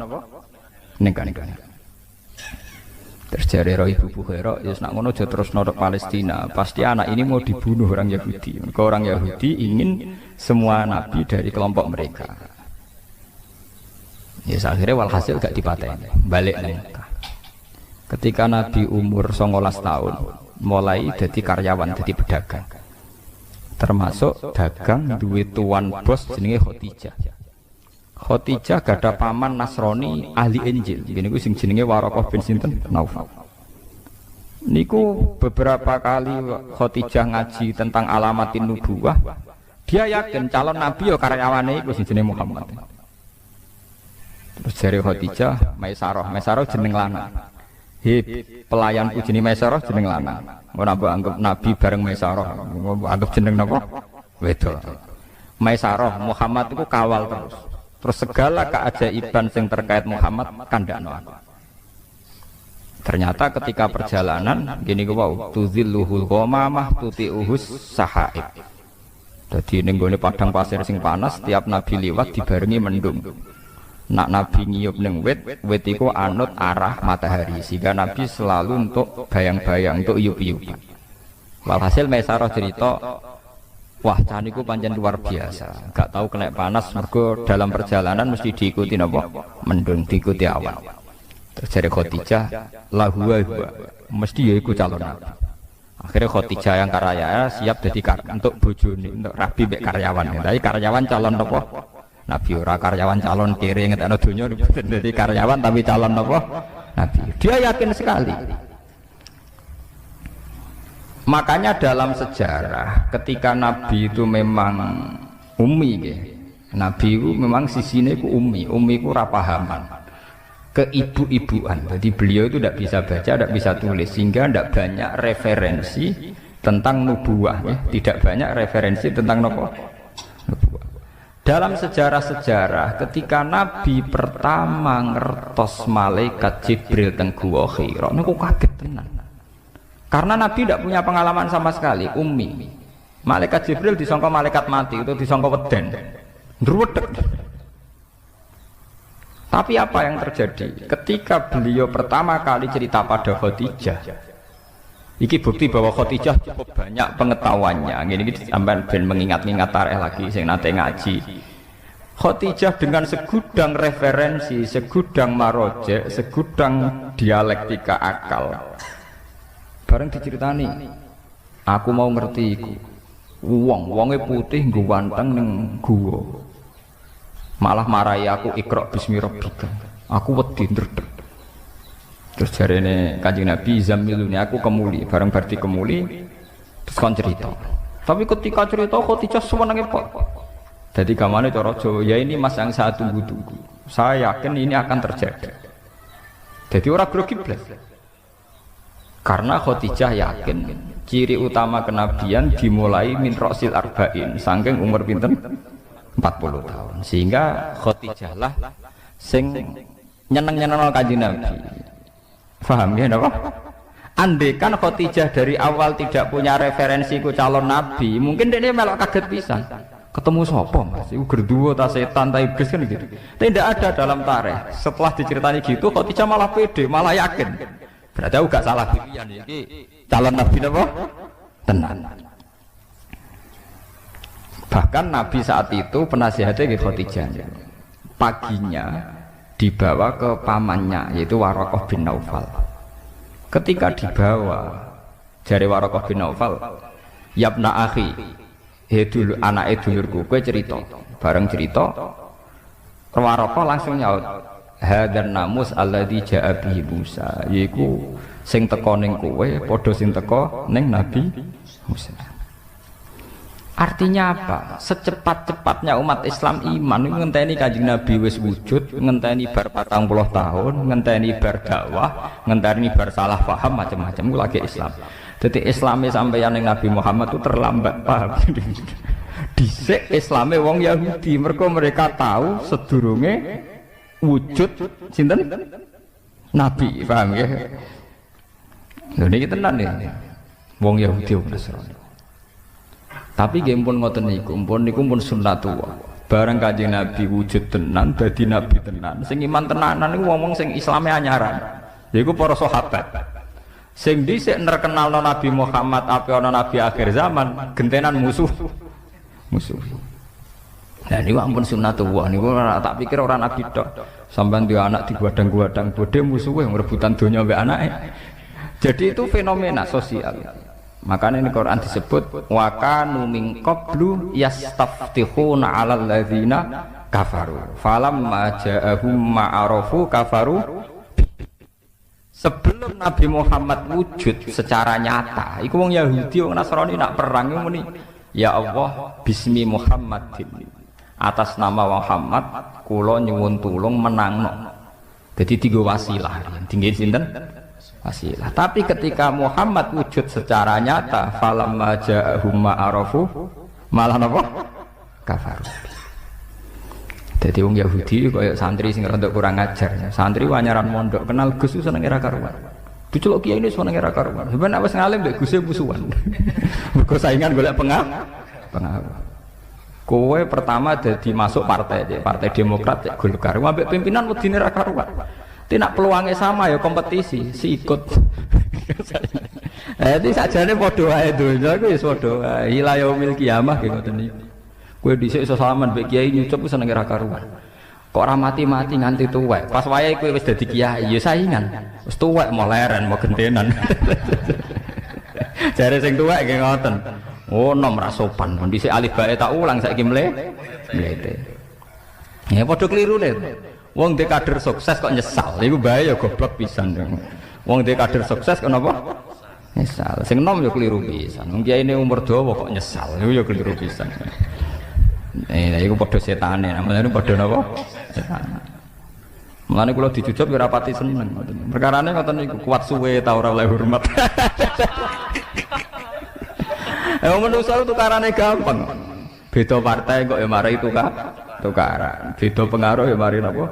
Tukaran. Mangane kula seneng ngaji ngeten iki seneng sirapati mulya nemen-nemen.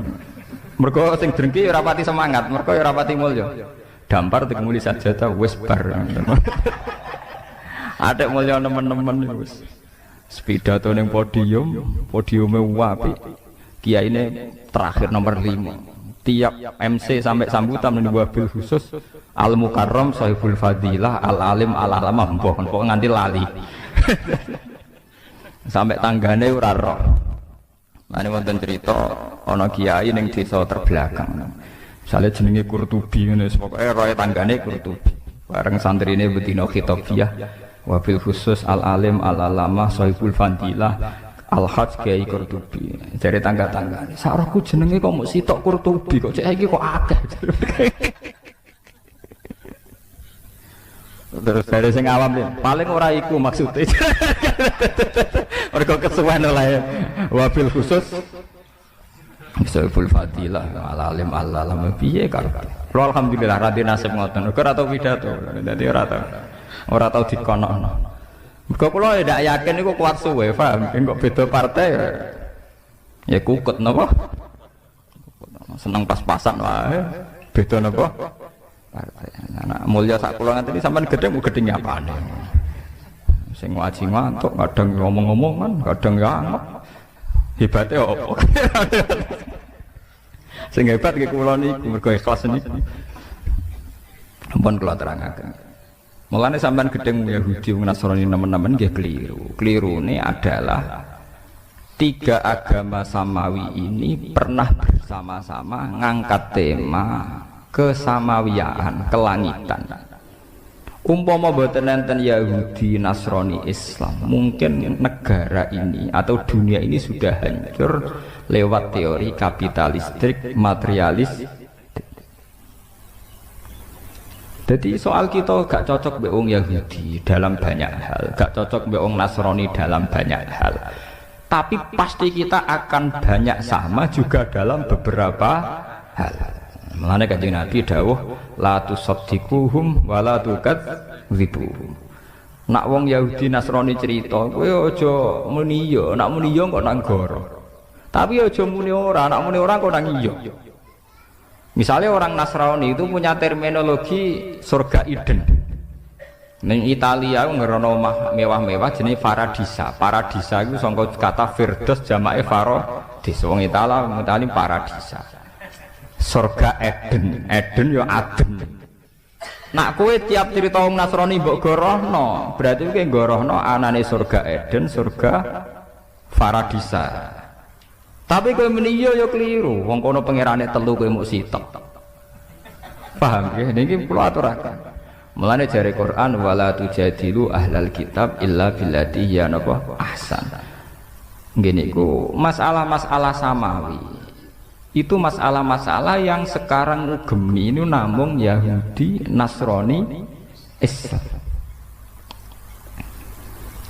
Niki alhamdulillah tenan, tiga agama besar ini mewarnai ciri adanya Tuhan. Meskipun Tuhan Yahudi disebut Yahweh, Tuhan Kristen Katolik Trinitas, Tuhan Islam Allahus Somad lam yalid walam yulad. Tapi ini penting kalau aturakan, karena sekarang itu gelombang materialistik di mana semua unsur dianggap karena materi itu luar biasa. Mulane kula yakin, ainul yakin, suatu saat tiga agama ini akan mendialogkan diri dan menjadi baik-baik saja. Perbedaannya hanya masalah visi-visi keilmiahan. Nanti di era modern, saiki tukaran sih. Paham ya, macam podo salah pahami, podo kotoke. Tapi bahwa dulu zaman Nabi Muhammad itu sering ada dialek bersama. Misalnya dalam surat sing Madaniyah, ini kula sebut jelas-jelas Madaniyah. Artinya secara teori usul fikih kemungkinan mansukhoh itu kecil, tidak ada potensi dinasah. Nggih, enggak ada potensi napa? Dinasah. Niku wonten ayat Qul ya ahlal kitab ta'alau ila kalimatin sawaim bainana wa bainakum.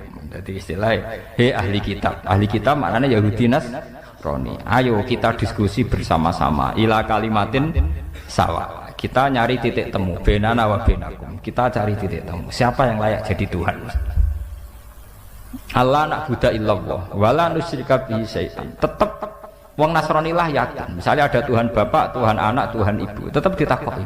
Lah sing paling kondang sing sapa? Ya mesti bapak to, jenenge bojo wedok mek anak tetap kalah mek bapak. Sing kondang tetap sitok to. Iya ya tetap sitok. Ya milih sitok ae. Orang Yahudi tidak punya masalah Trinitas karena orang Yahudi tidak punya dosa syirik, enggak ada dosa apa? Syirik. Mulane Quran nak cerita dosane wong Yahudi mesti wayak turunan nabi wiril tukang mateni nabi. Mereka wong Yahudi gak direputasi dosa syirik, dosane tukang mateni. Nganti saiki wong Yahudi dosane mau tukang mateni tok, Pak. Jadi bangsa Zionis itu tradisi dosane tukang napa? Mateni. Tapi ndak ada dosa sirik. Ya paham ya, Tuhan Yahudi tunggal niku Yahweh napa? Yahweh. Iku nak teng ejaan Latin Y besar, A H besar, W E H besar. Yahweh. Lah Yahweh nak sampean maca ya Allah mbok imalahno iku ya wis napa? Yahweh sama. Kowe nak imalah Ibnu Amir ya wa duha wal laili idza saji ma wadda'aka rabbuka umma qali. Niku ya padha. Sehingga Quran wani nantang ta'alu ila kalimatin sawa'im bainana wa bainakum. Tapi ketika Gus Dur melakukan dialek beragama itu asing cara pondok pesantren. Kok santri wis ora ngaji Quran, men ngaji Farun repot. Bakasane makmum masbuk mbek muafik najis bola dua mek mutawas sita. Dadi tema-tema besar agama jan ora paham. Jadi kudu tobat pancen memang enggak paham. Wong asing tenan sampai ayat iku ya asing tenan. Sing paham iso diitung termasuk kula niku termasuk bejo, kula niku termasuk paham. Lho asing kan. Ngiranya dialek antar umat beragama itu satu teori modern yang difasilitasi LSM atau beberapa media. Padahal enggak, dialek antar umat beragama itu tua sekali, yaitu di surat Makkiyah Madaniyah sudah ada ya ahlal kitab ta'alau ila kalimatin sawa'im bainana wa bainakum. Coba kita cari titik temu bainana wa bainakum. Allah na'budu illallah wa la nusyrika bihi syai'a wa la yattakhidza ba'duna ba'dun arbabam min dunillah. Kita harus sepakat bahwa kita ini manusia. Ciri utama manusia itu satu, yaitu tidak bisa jadi Tuhan. Jadi sebetulnya ciri yang khas pada manusia itu satu, tidak bisa jadi Tuhan. Wa la yattakhidza ba'duna ba'dun arbabam min dunillah. Paham ya? Artinya jangan ada Tuhan yang dari unsur manusia. Karena ciri utama manusia itu satu, tidak bisa jadi Tuhan. Iya. Sehingga zaman itu tiang Yahudi sing masuk Islam nggih kathah kados Abdullah bin Salam. Nggih, Ibnu Abi Laila nggih kathah. Tiang Nasrani nggih kathah. Sampai Quran cerita teng akhir juz 6 wala tajidanna aqrabahum mawaddatan lil ladzina amanu alladzina qalu inna takbirun wa idza sam'u ma unzila ila rasuli tara a'yunahum tafidu minad dami mimma arafu minal haq. Ketika wong Nasrani Najran niku diwacakno surat Yasin niku nangis ma asbaha bima unzila ala Isa. Betapa miripnya yang dibawa Muhammad terhadap apa yang dibawa Nabi sinten Isa. Do masuk Islam. Nah, saiki padha kotoke. Sing santri wis ora roh kakean Farun niku. Paham. Repot nang nerangno padha ora roe menapa? Repot. Sing rowan kaya kula ora pati payu ya repot. Ya kula bareng ora pati payu. Kiai gaya kaya kula nu ora populer. Sing populer sing pidato-pidato. Tapi cara argumentasi ilmiah mbok kuwati, nak depan-depan mbok alam. Nah yang jelas itu cara dalil-dalilan itu ketoke bener kula. Maksudnya iku ngkarwan ana ayate terus secara tarikh nggih jelas. Sing ame digo dalil walan tardo angkal Yahud walan Nasara hatta tatabi'am. Lha iku maknane iku piye? Ngono ya ora jelas. Ayat iku artine ngeten, wong Yahudi iku mati iku ora ngarah ridho. Nak kowe ora dadi Yahudi. Wong Nasrani ya ora ridho nek kowe dadi Nasrani. Sampeyan delok teng tafsir Bedawi teng beberapa tafsir. Ini maknane ayat niku sederhana. Iknatun lirrasul fi tomaihi li imanihi. Sampeyan delok teng tafsir Bedawi beberapa tafsir. Ayat itu hanya memberi maklumat, memberi warning, memberi iklan ning Kanjeng Nabi Muhammad sallallahu alaihi wasallam. Mat, kowe iku keliru. Arep-arep wong Yahudi masuk Islam. Wong Yahudi dhewe malah arep-arep kowe dadi Yahudi. Dadi maknane ya wong ngono tok niku. Dadi gamane ngene lho. Ana toko cilik meh bangkrut. Sing sitok toko gede. Lah sing toko cilik kepengin arep-arep sing gede bangkrut. Padahal sing gede dhewe kepengine sing cilik lah bangkrut, ganggu wae, paham. Jadi artinya niku walantar itu bukan masalah ideologi, argumentasi ilmiah mboten. Niku masalah-masalah tren, masalah mat kowe wis arep-arep Yahudi masuk Islam piye. Nak mereka iku arep-arep masuk Yahudi. Dadi wis anggap wong liya lho, mat kowe ora usah bakas arep-arep napa? Sampeyan delok maknane mboten niku. Kalau masalah argumentasi ilmiah itu orang Yahudi, Nasrani, Islam sering pada titik temu. Mungkin itu ila kalimatin sawa. Jadi sebetulnya ketika Tuhan sudah Tuhan Bapak, Tuhan Ibu, Tuhan Anak itu masih menyisakan pertanyaan. Lalu yang paling hebat siapa? Tentu ada jawabannya. Yang paling hebat ya mestinya Tuhan Bapak. Paham ya? Mulane wonten cerita lucu, kalau ngaji teng Yogya do guyu, Nasrani iku mau wani cerita Tuhan Bapak mbek Tuhan Ibu. Tapi rawani cerita kapan kelone, paham ini iki perlu. Mulane Quran cerita. Anna yakunu lahu waladu wa lam takul lahu napa sahibah. Anna hale kaya apa lahu kedhe Allah iku waladun duwe anak. To walam takun hale ora ana iku lahu kedhe Allah sapa sahibatun kanca wedok. Kudune nek wis diceritakno anak kudu diceritakno carane, paham lho. Ya repot. Artinya begini. Pada akhirnya mereka juga meyakini bahwa Tuhan anak pasti tidak urusan begitu. Dan tidak ada urusan genetik yang sempal sing tok anak. Pasti tidak urusan begitu. Jangan-jangan hanya urusan nisbah. Urusan apa? Nisbah. Lah nek ngono hakikate tetep lam yalid walam. Lah nggak paham ya. Ini ngaji kelas tinggi paham ya, sampean bendong ben ora goblok teman-teman, paham berarti. Wah itu tugasnya ulama itu ben umat ora goblok teman-teman. Nak nganti pinter wangel, penting ora goblok napa teman-teman. Paham ya? Mulane Quran oleh nyindir anna yakunu lahu waladu wa lam takul lahu napa sahibah. Kok iso darani duwe anak? Iku kapan maine kan? Lho iki tenan. Jadi cerita Quran belum betul. Artinya begini, sebetulnya itu masalah-masalah nisbah. Dan ternyata betul dalam dialek-dialek antar umat beragama mereka juga ngakui itu hanya urusan apa nisbah. Paham ya urusan apa? Nisbah. Ya, tapi ngaji ngeten iki lho. Enggak artinya ya kalau kaya atas nama ilmiah kalau terang. Muga sampean paham dan jelas niku ayatnya sorry, ayatnya jelas sekali. Ayatun sorihah fi bayani tilkal masail al khafiyah niku jelas sekali. Sehingga zaman Nabi ke tenang mawon, Nabi nak ditampung Yahudi ke tenang seneng. Ditampung Nasrani seneng. Mergo dialeke antar umat beragama dialeke ini. Yang Yahudi nak takok ya melete-melete. Yang Yahudi nyer melirian melete-melete pinter-pinter. Mat khamsun la ya'lamuhunna illa nabiyyun aw rajulun aw rajulan. Mat aku takok 5 hal. Sing roh iku mesti nabi. Nek nabi ra ngarah rahmat utawa 1-2 orang termasuk aku. Wah kanjeng Nabi ku wong umi yo. Arep biasane ra rowan, umi ora rowan. Ora tau maca, kanjeng Nabi ora tau maca majalah. Ya ora tau maca buku. Lah anak Nabi maca majalah, maca buku rak duwe referen. Bangunnya garap skripsi. Takokane pertama ngeten. Mat wong nak pertama mlebu swarga iku sarapane apa? Waduh. Terus kedua, Mat. Rajulun yamlikul maghrib wal masyriq. Iku sapa jenenge? Wah, bingung meneh. Wes pokoke aneh-aneh.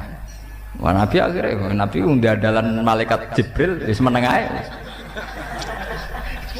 Lah Nabi ini beberapa kali kalau ada orang Yahudi takoki ora tau iso. Tapi beberapa kali langsung dijawab sinten? Jibril. Saking seringe Nabi akhirnya sekepedenan, yo tak jawab. Orang muni insyaallah, paham orang muni napa? Ya, gentenan pangeran sing tersinggung. Nganti pirang-pirang dina kali. Oh Yahudi seneng, wah iki Muhammad kalah ya. Biasanya isonan saiki napa? Kalah. Wah akhirnya kanjeng Nabi nangis. Ya wong biasanya ono ilham kok iki ra ono napa? Nangis.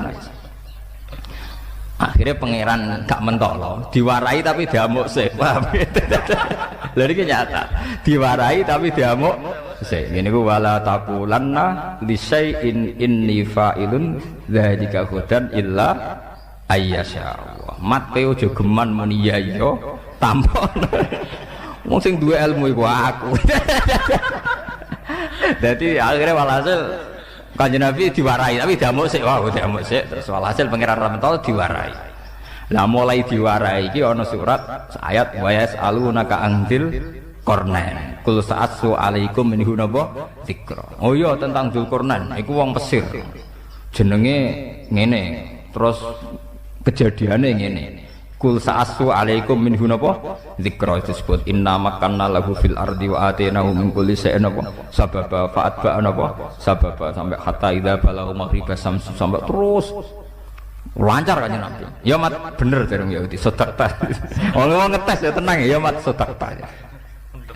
Lah sing repot tuh takok urusan ngoten niku. Mat kadang anak mirip bapak, kadang mirip mbok. Iku asal usule piye? Nabi jak bakas pornografi. Akhirnya Nabi tetap jawab. Nak sing semangat sing lanang berarti mirip bapak. Nak semangat sing wedok mirip lho. Mbok. Mulane anggere ana pasangan elek, misale mboke wayu sing lanang elek, aki-aki anak elek, mergo mboke aras-aras.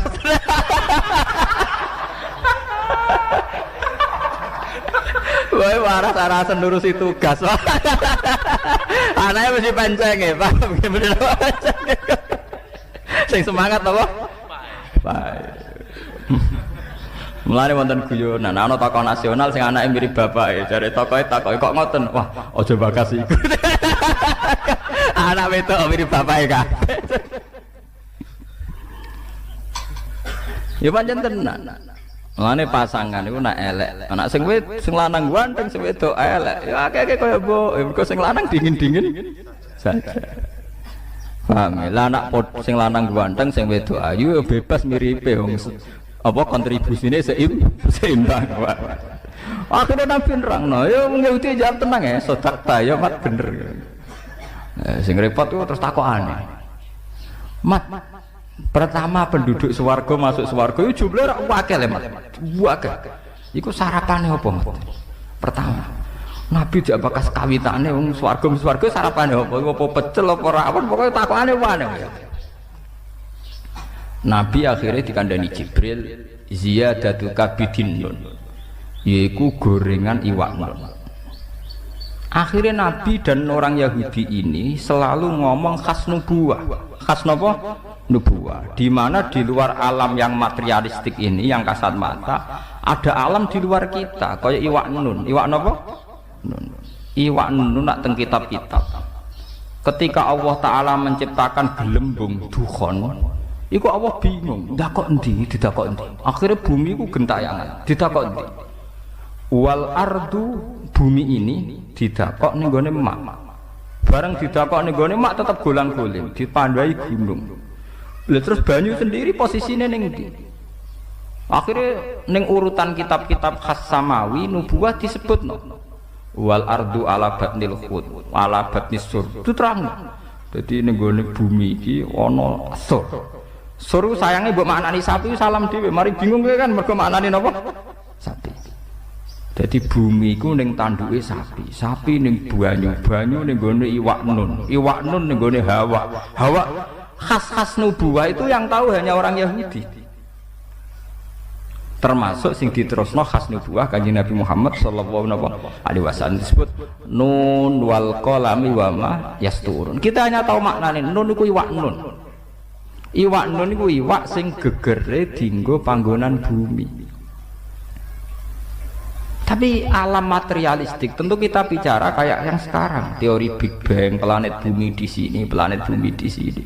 Kita tidak pernah menjangkau ilmun sing kaya ala zuhril hud. Nggih, ala zuhril apa? Hud. Sami seperti qaf wal Qur'anil Majid. Ketika Nabi Muhammad tanya, "Ya Allah, qaf niku napa?" Iku jabal. Mulane wong kono nak mane Jabal Kat iku maknane Jabal Qaf. Wilayah Jawa dadi napa? Jabal napa? Kat niku sangka Jabal Qaf. Wilayah Jawa dadi napa? Jabal Kat. Dadi anggere aduh anakku minggat botok Jabal Kat maksudnya waduh banget. Paham ya? Ternyata sampean kalau lihat di kitab-kitab kayak di Sawi, di Tafsir Munir itu detail sekali. Jabal Qaf itu induk gunung. Dan semua urat gunung yang ada di dunia itu terkait sama urat yang ada di Jabal Ka'bah. Jadi kalau Allah lewat malaikat kepengen goyang gunung, itu mau nginstruksi ning induke ning Jabal napa? Ka'bah. Kemudian digoyang, kemudian goyang semua. Dulu orang itu janggal, tapi sekarang orang tidak janggal. Menurut pakar geologi, pakar-pakar vulkanologi, semua gempa di seluruh dunia itu hanya butuh narik satu pemicu. Kalau patahan di Australia gerak ya gerak semua, karena kayak bola sodok sekali disodok sidik. Jadi makanya ini gempa akan terus sampai benar-benar bumi kembali ke semula. Disodok mulai riyen teng Taiwan, kemudian Aceh tsunami, diteruskan ke NTT, terus ke Papua, kemarin ke Pangandaran, terus sekarang di mana itu yang Mentawai. Ya begitu terus. Jadi ternyata itu mirip cerita yang di kitab-kitab. Allah tuh gak perlu nginstruksikno gunung terkait, cuma nginstruksikno duit tok. Dadi otote ora diobahno. Niku gunung sak donya. Napa?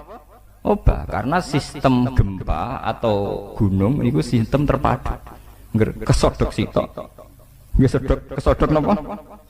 Semua. Nah ini termasuk ilmu-ilmu sing khas nubuwah. Padahal tentu dulu para nabi tidak punya teknologi, tidak punya sains, punyanya wahyu. Nggih, punyanya apa?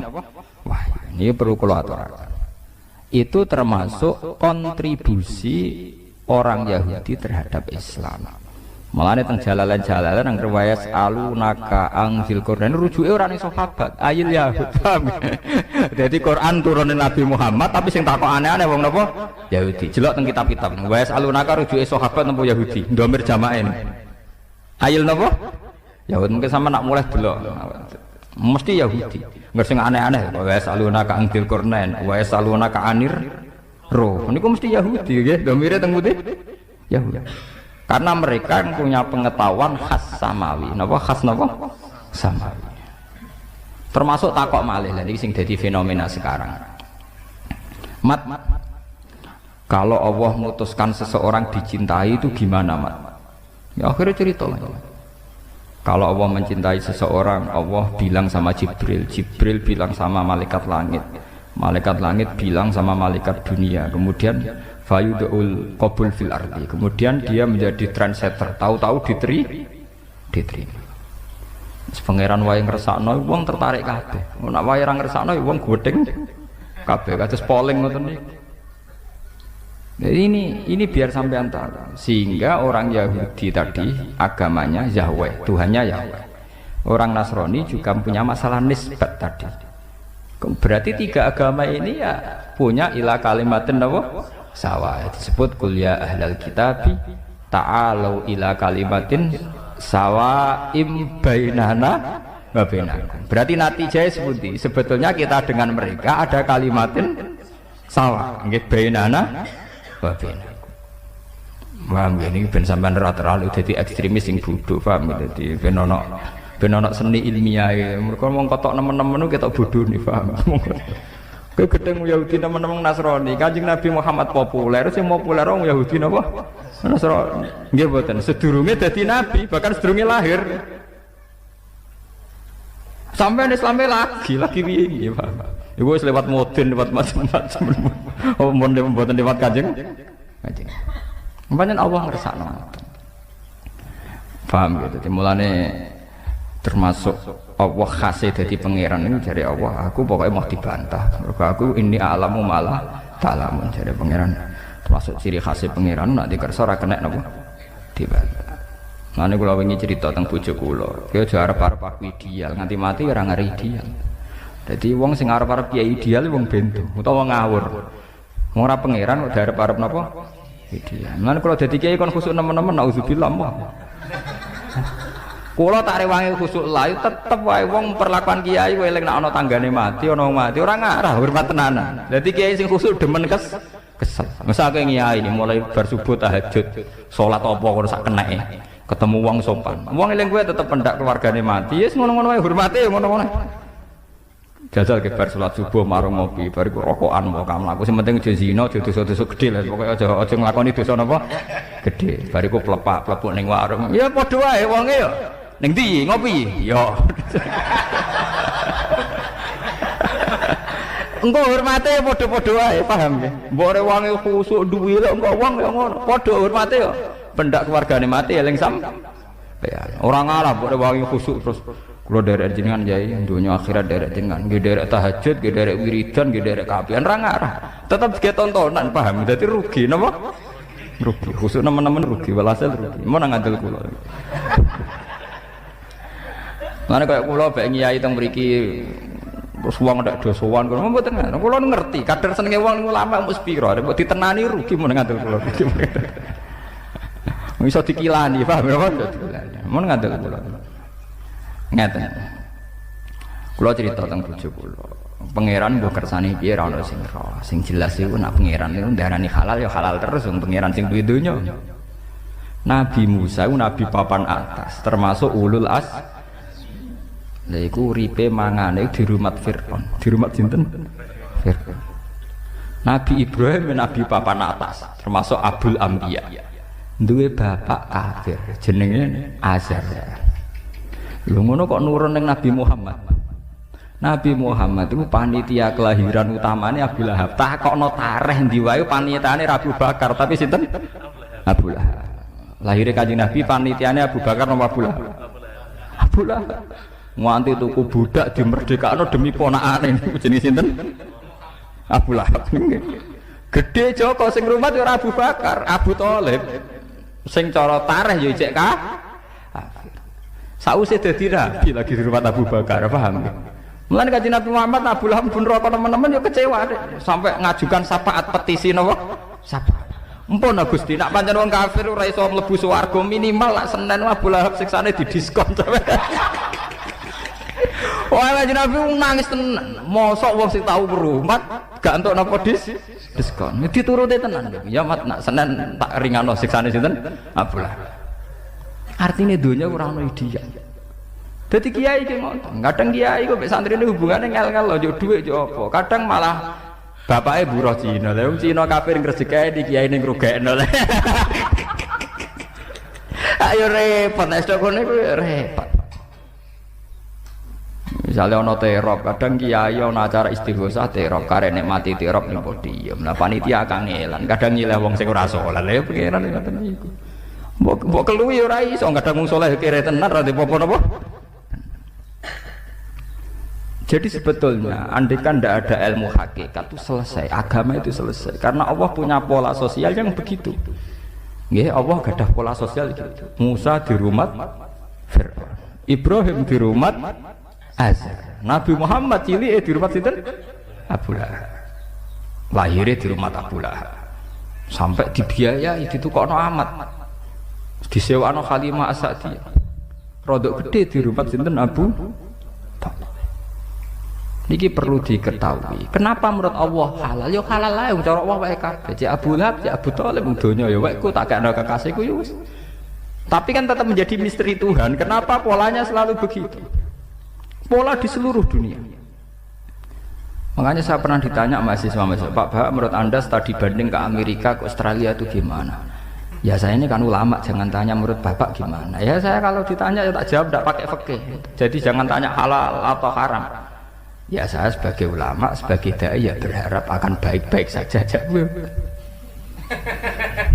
Lo coba sekarang sampean pikir, kiai-kiai yang fanatik hukum, lanang wedok kumpul haram, belajar ning bumi kafir haram, munamuni haram. Tapi kiai sing ngeten iki mesti koyo Pak Kaji sing anake entuk SDSB, paham? Artinya begini, saat ceritanya diwalik, alhamdulillah teng Australia kata Islam kata masjid, teng Amerika teng New York niku wonten tarekah Naksaban, mesti muni alhamdulillah. Sing gowo padahal mahasiswa sing musuhe kiai mau, paham? Islam ada di Amerika, di Australia, sing gowo komunitas mahasiswa yang mereka tentu sering lanang wedok kumpul dan belajar di bumi kafir. Tapi nak wis kasil mesti kiai iki jawab alhamdulillah ning Australia ono Islam. Padahal mau fatwane haram, paham? Nggak jangan-jangan kayak guyonan, Pak Kaji anak jenengan tombok, naudzubillah. Tapi angsal Pak Kaji, alhamdulillah kok nang kayak cerita. Tapi ini nyata. Tapi pangeran pancen kersane ngoten. Anane Islam teng Amerika, teng Australia itu kadang lewat mahasiswa studi banding yang mungkin secara formal fikih haram karena ada ikhtilatul rijal wan nisa.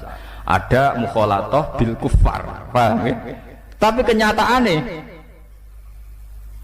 ndadekno semebare napa Islam teng Australia, teng Amerika, kadang sing nggawa pemain bal orang Prancis itu kenal Islam gara-gara imigran Aljazair, paham? Imigran apa?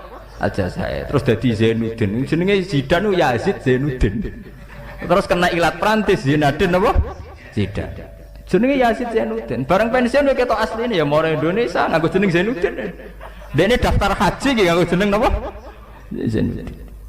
Paham ya? Nah, pengiran kerjaan. Sekarang malah banyak lagi. Coba pemain Prancis yang Islam berapa? Pemain Jerman itu ya imigran gelap tuh. Tapi melahirno pemain-pemain bal sing Islam kaya sing sakniki pemain Real Madrid Mesut Ozil. Wong betina nggih poso. Sampai nek wae poso njuk latihan khusus bengi. Nah, kondo pelatih, poso Pak. Artinya apa ya begitu pengiran. Padahal karepe wong soleh-soleh sing mondok khusuk-khusuk, karepe sing nyebar Islam ya ndekne sing khusuk-khusuk. Ya ora iso nyebar wong tuku paspor ya ora kuat. Paham ya? Tuku paspor ya ora kuat, moro ndi ya ora. Umpama penyebaran Islam di pasar wong saleh ngene-ngene, Islam ana ning desa-desa, paham ya? Ora iso globalisasi. Mulai balik kadang ra kuat kok penyebar. Mangane terong alhamdulillah. Piye karepe? Itu pangeran ngoten kersane. Saya itu pernah penelitian ya, di beberapa kalau nate teng Malaysia, nate teng Medina, nate teng beberapa negara penelitian, termasuk teng Singapura. Itu memang Allah punya pola begitu, ya, punya pola begitu. Jadi pangeran ra kena warai. Jadi pangeran wis dhisik jin apa diwarai. Mulane ketika malaikat marahi pangeran tersinggung. Gusti, kenapa manusia yang jadi khalifah kok tidak kita? Wong kita bendina maca tasbih. Jadi pangeran, kowe ora apa? Ini a'lamu malah ta'lam. Sakjane malaikat yo ketok goblok. Wong dekne karuan ngaku nek aku tukang maca tasbih. Pangeran ngendikan, manusa tak dadekno penggantiku, bagian kluyar-kluyur, bagian ngurus bumi. Malaikat bantai, wong nakal kok dadi pengurus bumi. Mestine kita sing maca tasbih. Malaikat gobloke kan ngene, dekne mikir nak sing maca tasbih ku suci, sing kluyar-kluyur gak suci. Tapi jare pangeran wong ngurus bumi kok ambek dengok-dengok kan yo ora iso. Artine dadi malaikat yo goblok. Wong dekne dhewe wis ngaku kula nu bedina maca tasbih yo kamen wiridan ning musala wae gitu. Oleh ngurusi kapan itu malah mulane pangeran itu malaikat oleh iso mikir. Padha wong saleh-saleh ning pondok ning kamar bar duha ngliwat bariku salat jamaah bariku jagungan mbek kancane yo ngono tok siklus uripe ngono tok paham nggih yo ora ro saiki ana kristenisasi ora ro ana perbudakan ya ora ana trafficking wanita-wanita diprostitusikno nggih napa ora angger kurma naudzubillah ngono tok lha modal ngono kabeh mimpin Islam ku piye carane paham modal astagfirullah apa-apaanan goblok paham nggih dadi saleh ngeten iku kudu mari paham nggih memang saleh dari segi dia ndak zina ndak kakean tingkah itu saleh tapi itu ndak punya masa depan paham nggih soleh tanpa keprospekan, wah nanti kudu tobat modal astagfirullah kok mimpin dunia. Padahal di luar kita ada trafficking, orang yang dulu TKW, yang ngiranya dikerjakan di restoran, tahu-tahu diperdagangkan seksual. Di mana-mana ada kriminalitas macam-macam. Bagaimana fenomena dunia yang kompleks ini kamu pimpin hanya karena kamu tukang soleh, tukang wiridan. Nanti jari pangeran malaikat wana nusabbihu bihamdika nuqaddis lak jari pangeran ini alam ala ta'ala kowe ora apa nak kowe sedarane tukang maca tasbih ning kamar artine dhewe kowe dhewe ngaku ora maro ndi paham padahal wong mimpin kudu ning ndi itu sama beberapa penyimpangan Islam di Inggris itu tidak bisa dijelaskan ketika ada klaim-klaim buruk terhadap Islam atau citra buruk terhadap Islam. Yang meluruskan tuh mahasiswa-mahasiswa yang dari India, dari Pakistan. Yang paling fenomenal ya kasus di Birmingham itu di Manchester itu. Seorang sarjana Ahmad Didat, dia sarjana Islam ke orang kebanyakan. Dia meluruskan stigma Islam yang ada di Inggris sehingga perdebatannya direkam di seluruh dunia. Yang terkenal Ahmad Didat debat Mbak Stanley Sinten Fisher, seorang pendeta dari Swedia berdebat dengan mahasiswa Islam dari India. Tapi hikmahnya besar. Sampai teng perdebatan itu langsung wonten mahasiswi saking Swiss masuk Islam. Ya karena pertanyaannya gitu. Bapak pendeta, apa betul Anda yakin Yesus itu Tuhan? Ya. Tapi Tuhan Anda manusia, ya pernah ke kamar mandi, pernah kemana-mana, ya iya namanya manusia. Nah, sudah sekarang Tuhan Anda, jadi Ahmad Didat, Tuhan saya terus baca surat Qul itu. Tuhan saya itu tidak punya sifat manusia, dia unggul, dia lam yalid wa lam yulad, dia tidak seperti manusia, dia super, pokoknya kayak manusia. Jadi mahasiswi saking suwis, bocah wayu menarik gaya untuk sugih. Saya lebih tertarik Tuhan Anda. Oleh masuk Islam itu dia aku kayak pacaran. Dia ini masuk Islam, saya lebih tertarik Tuhan Anda dari mereka. Akhirnya masuk Islam mereka sifat Tuhan yang versi Stanley Fisher dengan sifat Tuhan yang Ahmad Didat. Saya lebih tertarik Tuhan apa? Anda. Akhirnya masuk Islam, mereka lebih tertarik Tuhan Anda. Intinya begini, itu tidak mungkin santri gitu. Santri boyong rawani kok paham. Ngadepi keluargane rawani. Jadi kita misalnya ya, kita yang mondok ya, kula berharap mbok sing lega kok. Dadi wong saleh ora usah mutungan, paham. Ora usah mutungan, ora usah gremeng. Pokoke nikmati kesolehane sampeyan. Gusti kula wong saleh tapi ra iso kluyar-kluyur, mugi-mugi sing kluyar-kluyur untuk hidayate jenengan ana ya apik. Men fatwa wae. Fasik, sithik-sithik menen apa? Fasik. Mulai kalau ditakoki Pak Bak gimana hukumnya studi banding, kan banyak mahasiswa yang ke Australia, ke Amerika. Ya tak jawab, ya saya berharap akan baik-baik saja. Nah takoki lanang wedok, tapi kan lanang wedok kumpul. Loh hukumnya lanang wedok kumpul haram ora bergantung mahasiswa studi banding. Mahasiswa santri ning kamar lanang wedok kumpul ge haram. Iku ora sing terkait mbek studi napa? Banding. Lho lanang wedok kumpul haram iku ora gak terkait mbek studi banding. Ning ndi wae ge hukume napa? Haram. Iku ora hukum anjar, hukum kawak iku paham. Jadi gak ngenteni fenomena urusan studi napa? Banding. Aku kiai pinter mbok akali ae. Saya sing takok akhirnya takok. Niku wartawan NTV ini pernah mewawancarai saya. Pak Bak mau masuk TV, cangkemmu ke ikhlas bola tera ikhlas. Ndak Bapak ini serius, bukan serius ndak. Aku seneng dadi kiai kuno. Mbok nek tuwek menawa gelem, tapi menawa iki ketok ya mbah alam. Ning jelas iku aja warai seneng duit sik, tak ikhlas sik. Engko nak tabungan ikhlasé wis akeh gak apa-apa.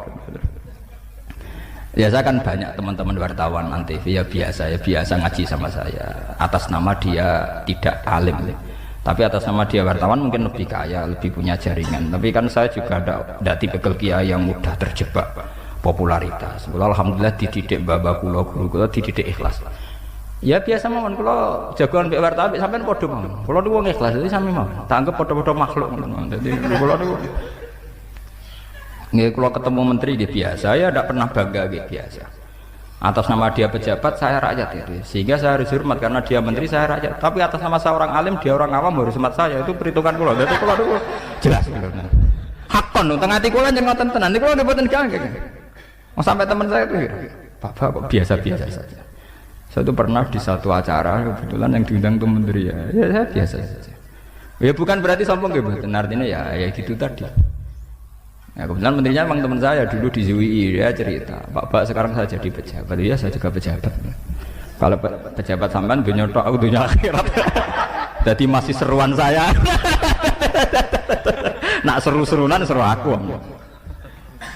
Tapi di dunia kan seru saya karena saya menteri. Wah seru kiai Pak, gak ada petualangan yang menteri ora tau golek-golek duit diutang barang. Kiai seru Pak, kadang diutang kadang ora duit.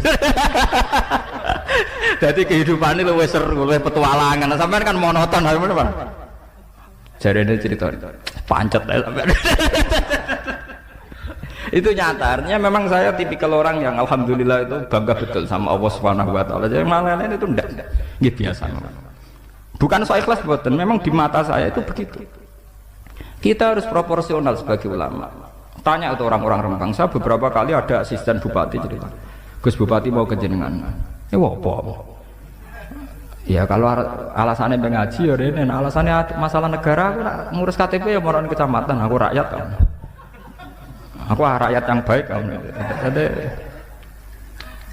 harus proporsional. Kita jangan ulama itu mudah didikte. Bapak pejabat terus bupati toko disambut pun cara kula nu berlebihan.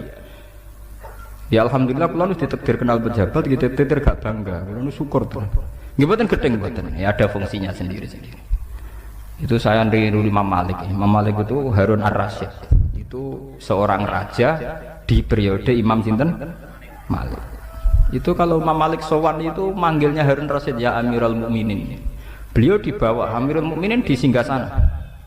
Beliau panggil ya Amirul Mukminin. Tapi ketika Harun Ar-Rasyid ngaji, Imam Malik di atas. Harun Ar-Rasyid malah kelesetan nawar santri. Jari Imam Malik karena dia santri, saya kiainya. Jadi proporsional. Jadi nak Imam Malik ngurus KTP niku nggih teng ngisor ngudange ya Amirul Mukminin. Tapi nak Harun Ar-Rasyid ngaji, Imam Malik nang dhuwur, wong awam sih kudu ning ngisor paham. Presiden lah wong awam. Lah kula nggih yakin menteri niku ngalim kula sih. Oh, Ustaz jelas ngalim kula yakin men hakul yakin. Kadang itu tak pidato khutbah kula. Jadi kula roh tenan. Ini bukan urusan apa, urusan proporsional. Jangan karena mereka jabat terus kemudian kita yang proporsional. Sehingga kita punya harkat dan martabat. Oh cokok bangga aku kenal menteri di jaringan akeh. Kenal pangeran atau muni ngono, kenal menteri muni ngono. Iku ulama cap apa, paham? Mestine bangga aku kenal pangeran sing di dunya. Menteri itu apa, paham ya? Sekali-kali bangga kenal pangeran sing duwe napa? Dunya. Paham. Dadi ajane ulama iso luwih sombong menah timbang sekedar kenal napa men. Bukan urusan keangkuhan, ini proporsional. Kula hormat sama kula nate gini yang saya alami nyata. Wong kula nate di kakak wakil bupati. Walhasil kula 2005 itu boyong dinarukan karena bapak wafat. Sehingga KTP saya tak pindah ke KTP Rembang. Dulu KTP saya Jogja, mulai 98 itu KTP saya Jogja. Sampai sekarang paspor saya paspor Jogja. Kulo gak ada paspor terus karena sering keluar negeri. Ya alhamdulillah kulo ora santri melarat masalah ngoten kulo ngarep. Jadi paspor kulo montek bolak-balik. Mana sampean duwe orang tahu. Jadi orang tahu mati. Dan saya masih punya tiket-tiket internasional. Pokoknya walhasil gak melarat teman-teman. Jadi sampai nak cara ora usah sakit lah. Kulo insyaallah ora jenis kiai sing melarat teman-teman. Itu tak urus. Ya kulo antri teng Kragan antri. Kan orang enggak tahu. Ya kenal-kenal Gus Bak. Gus saya kan enggak tahu. Kulo jarang medal. Antri. Sampai 2 jam. Sudah gitu kata pegawainya, ini namanya siapa ya? Saya bilang ya, saya punya fotoan kopi tak kasihkan. Nak nerangno kesepan. Terus ditanya, ini jadi paling cepat 2 bulan. Ya kalau prosedurnya 2 bulan ya 2 bulan toh Pak. Tak tunggu 2 bulan. Ya ini sini lagi ya. Mohon mangsal loh, guys. Santai mau kalau proposal. Itu petinggi saya itu cerita. Gus, masuk jenengan ngurus KTP ngoten. Kondok kula sedina dadi. Gak aku rakyat yang baik. Niku saking gedune pegawai kecamatan gang seminggu diterot-terot. Gus kok mboten sanjang nak niku jenengan. Diterot, keton. Getune mbok ngormati kula wong alim, mbok ngormati kula kakak kula nate wakil bupati kan yo ora jelas. Carane hormat dekne yo ora jelas. Dadi kula mboten Pak, kula niku nggih standar-standar mawon sing umum-umum. Nek 2 wulan kira kula mboten ndek KTP 2 wulan ora apa-apa Pak amen. Wong kula niku ulama, maksude piye kan? Ulama iku KTP-ne sitok. Warga negarane Allah yaiku kawulane Allah. Kula niku pira-pira ulama ngakoni hukum dunia gelem duwe napa? KTP. Sajane perasaan kula nggih hidup di negeri Tuhan. Hidup napa? Di Tuhan. Dadi KTP kula cukup Abdullah ngoten mawon. Ya Abdullah bin apa? Abdullah. Ini penting kalau aturakan. Sekarang itu agama menjadi tidak proporsional karena berdasar hukum negara. Ini kalau cerita tahadus bin nikmat ya. Saya hari Kamis kemarin tuh rapat sama mas saya Sarang. Ini biar sampean di perhitungan. Rapat itu ya setengah debat kusir karena ini masalah sensitif. Sekarang banyak sekolah tinggi Islam dan itu pasti dari madrasah aliyah negeri atau dari SMU atau dari mana saja. Kemudian atas nama itu dilembagakan namanya sekolah tinggi Islam, tamatannya menjadi sarjana apa? Islam. Dan karena dia resmi maka punya otoritas ngomong tentang keislaman. Entah itu urusan tolak, urusan nikah, urusan negara dan sebagainya. Pertanyaannya adalah, betulkah mereka benar-benar kapabel menyandang gelar sarjana Islam saat ada isu-isu yang sensitif, misalnya mut'ah, teroris, jihad dan sebagainya. Apa tidak sebaiknya pondok pesantren bikin sekolah tinggi sehingga yang benar-benar sarjana Islam pancen wong alim tenan, roh faraon lah kemana roh napa? Faraon kemana. Tapi resikonya pondok nek wis sekolah tinggi biasanya kan terus bid'ah. Biasanya napa? Bid'ah. Sing dhisik ikhlas saiki golek ijazah.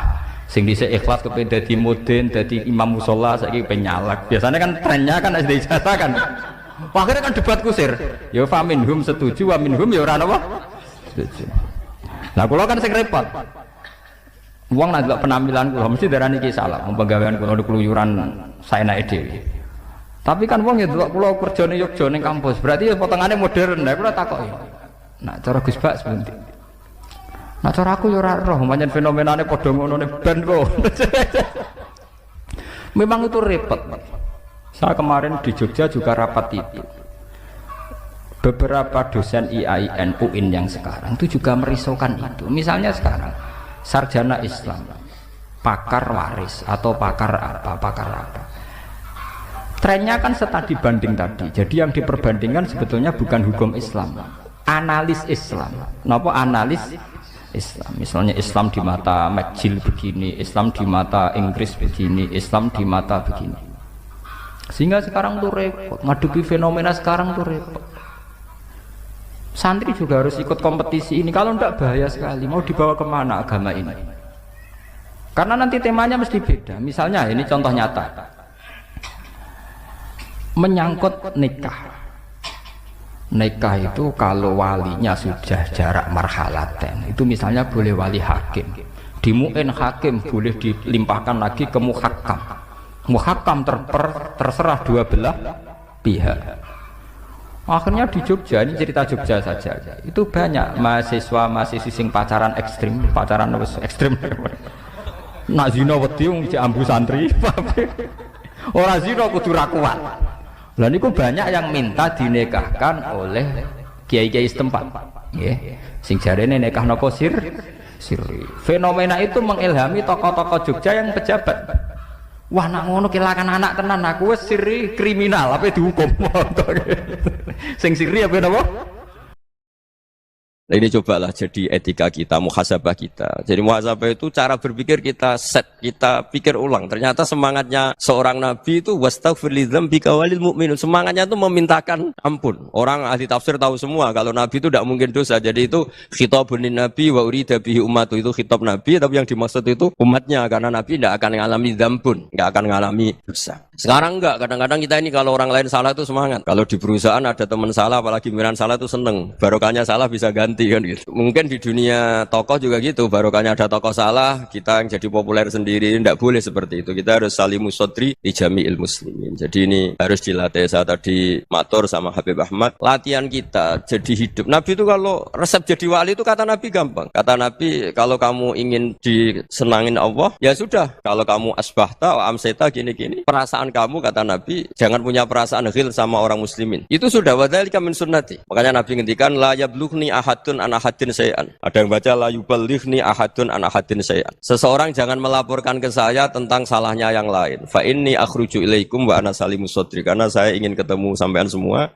dalam keadaan salimus sadri, tidak punya perasaan apa-apa.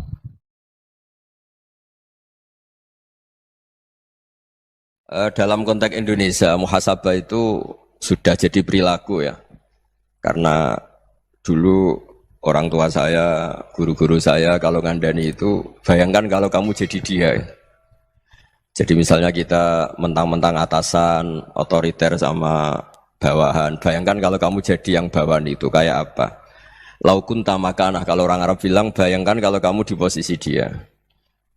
Makanya guyonannya orang-orang Indonesia itu kan orang ngaramkan judi gitu, bareng dikasih tahu. Tapi yang menang anak jenengan, alhamdulillah. Ternyata ngaramkan itu karena ada anaknya. Kalau anaknya yang menang ya seneng.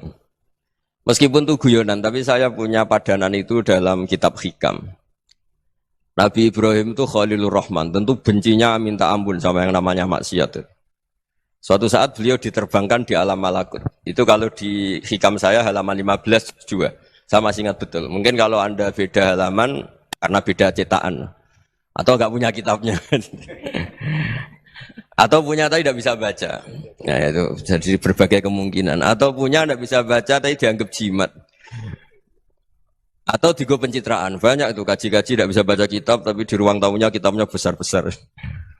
Pencitraan itu, tapi ya bagus lah, nggak apa-apa untuk syiar. Setelah diterbangkan di alam malakut, diperlihatkan sama Allah, ada orang pezina, ada orang syaribul khomri, ada orang mabuk, ada orang macam-macam. Allah tanya sama Nabi Ibrahim, bagaimana pendapat kamu Ibrahim tentang mereka yang maksiat? Kata Nabi Ibrahim, ya Allah habisi saja mereka, mereka hidup di bumi engkau, makan rezeki engkau, kemudian mereka tidak taat sama engkau. Singkat cerita di fase itu, saya ulang lagi di fase itu, Allah nurutin. Sampai sekian peristiwa, mungkin 3 atau 4. Ya, setelah sekian tahun Nabi Ibrahim lupa peristiwa itu, kemudian beliau diminta menyembelih anaknya. Ini versi kitab Hikam. Memang versinya banyak tentang kenapa Nabi Ibrahim disuruh menyembelih anaknya.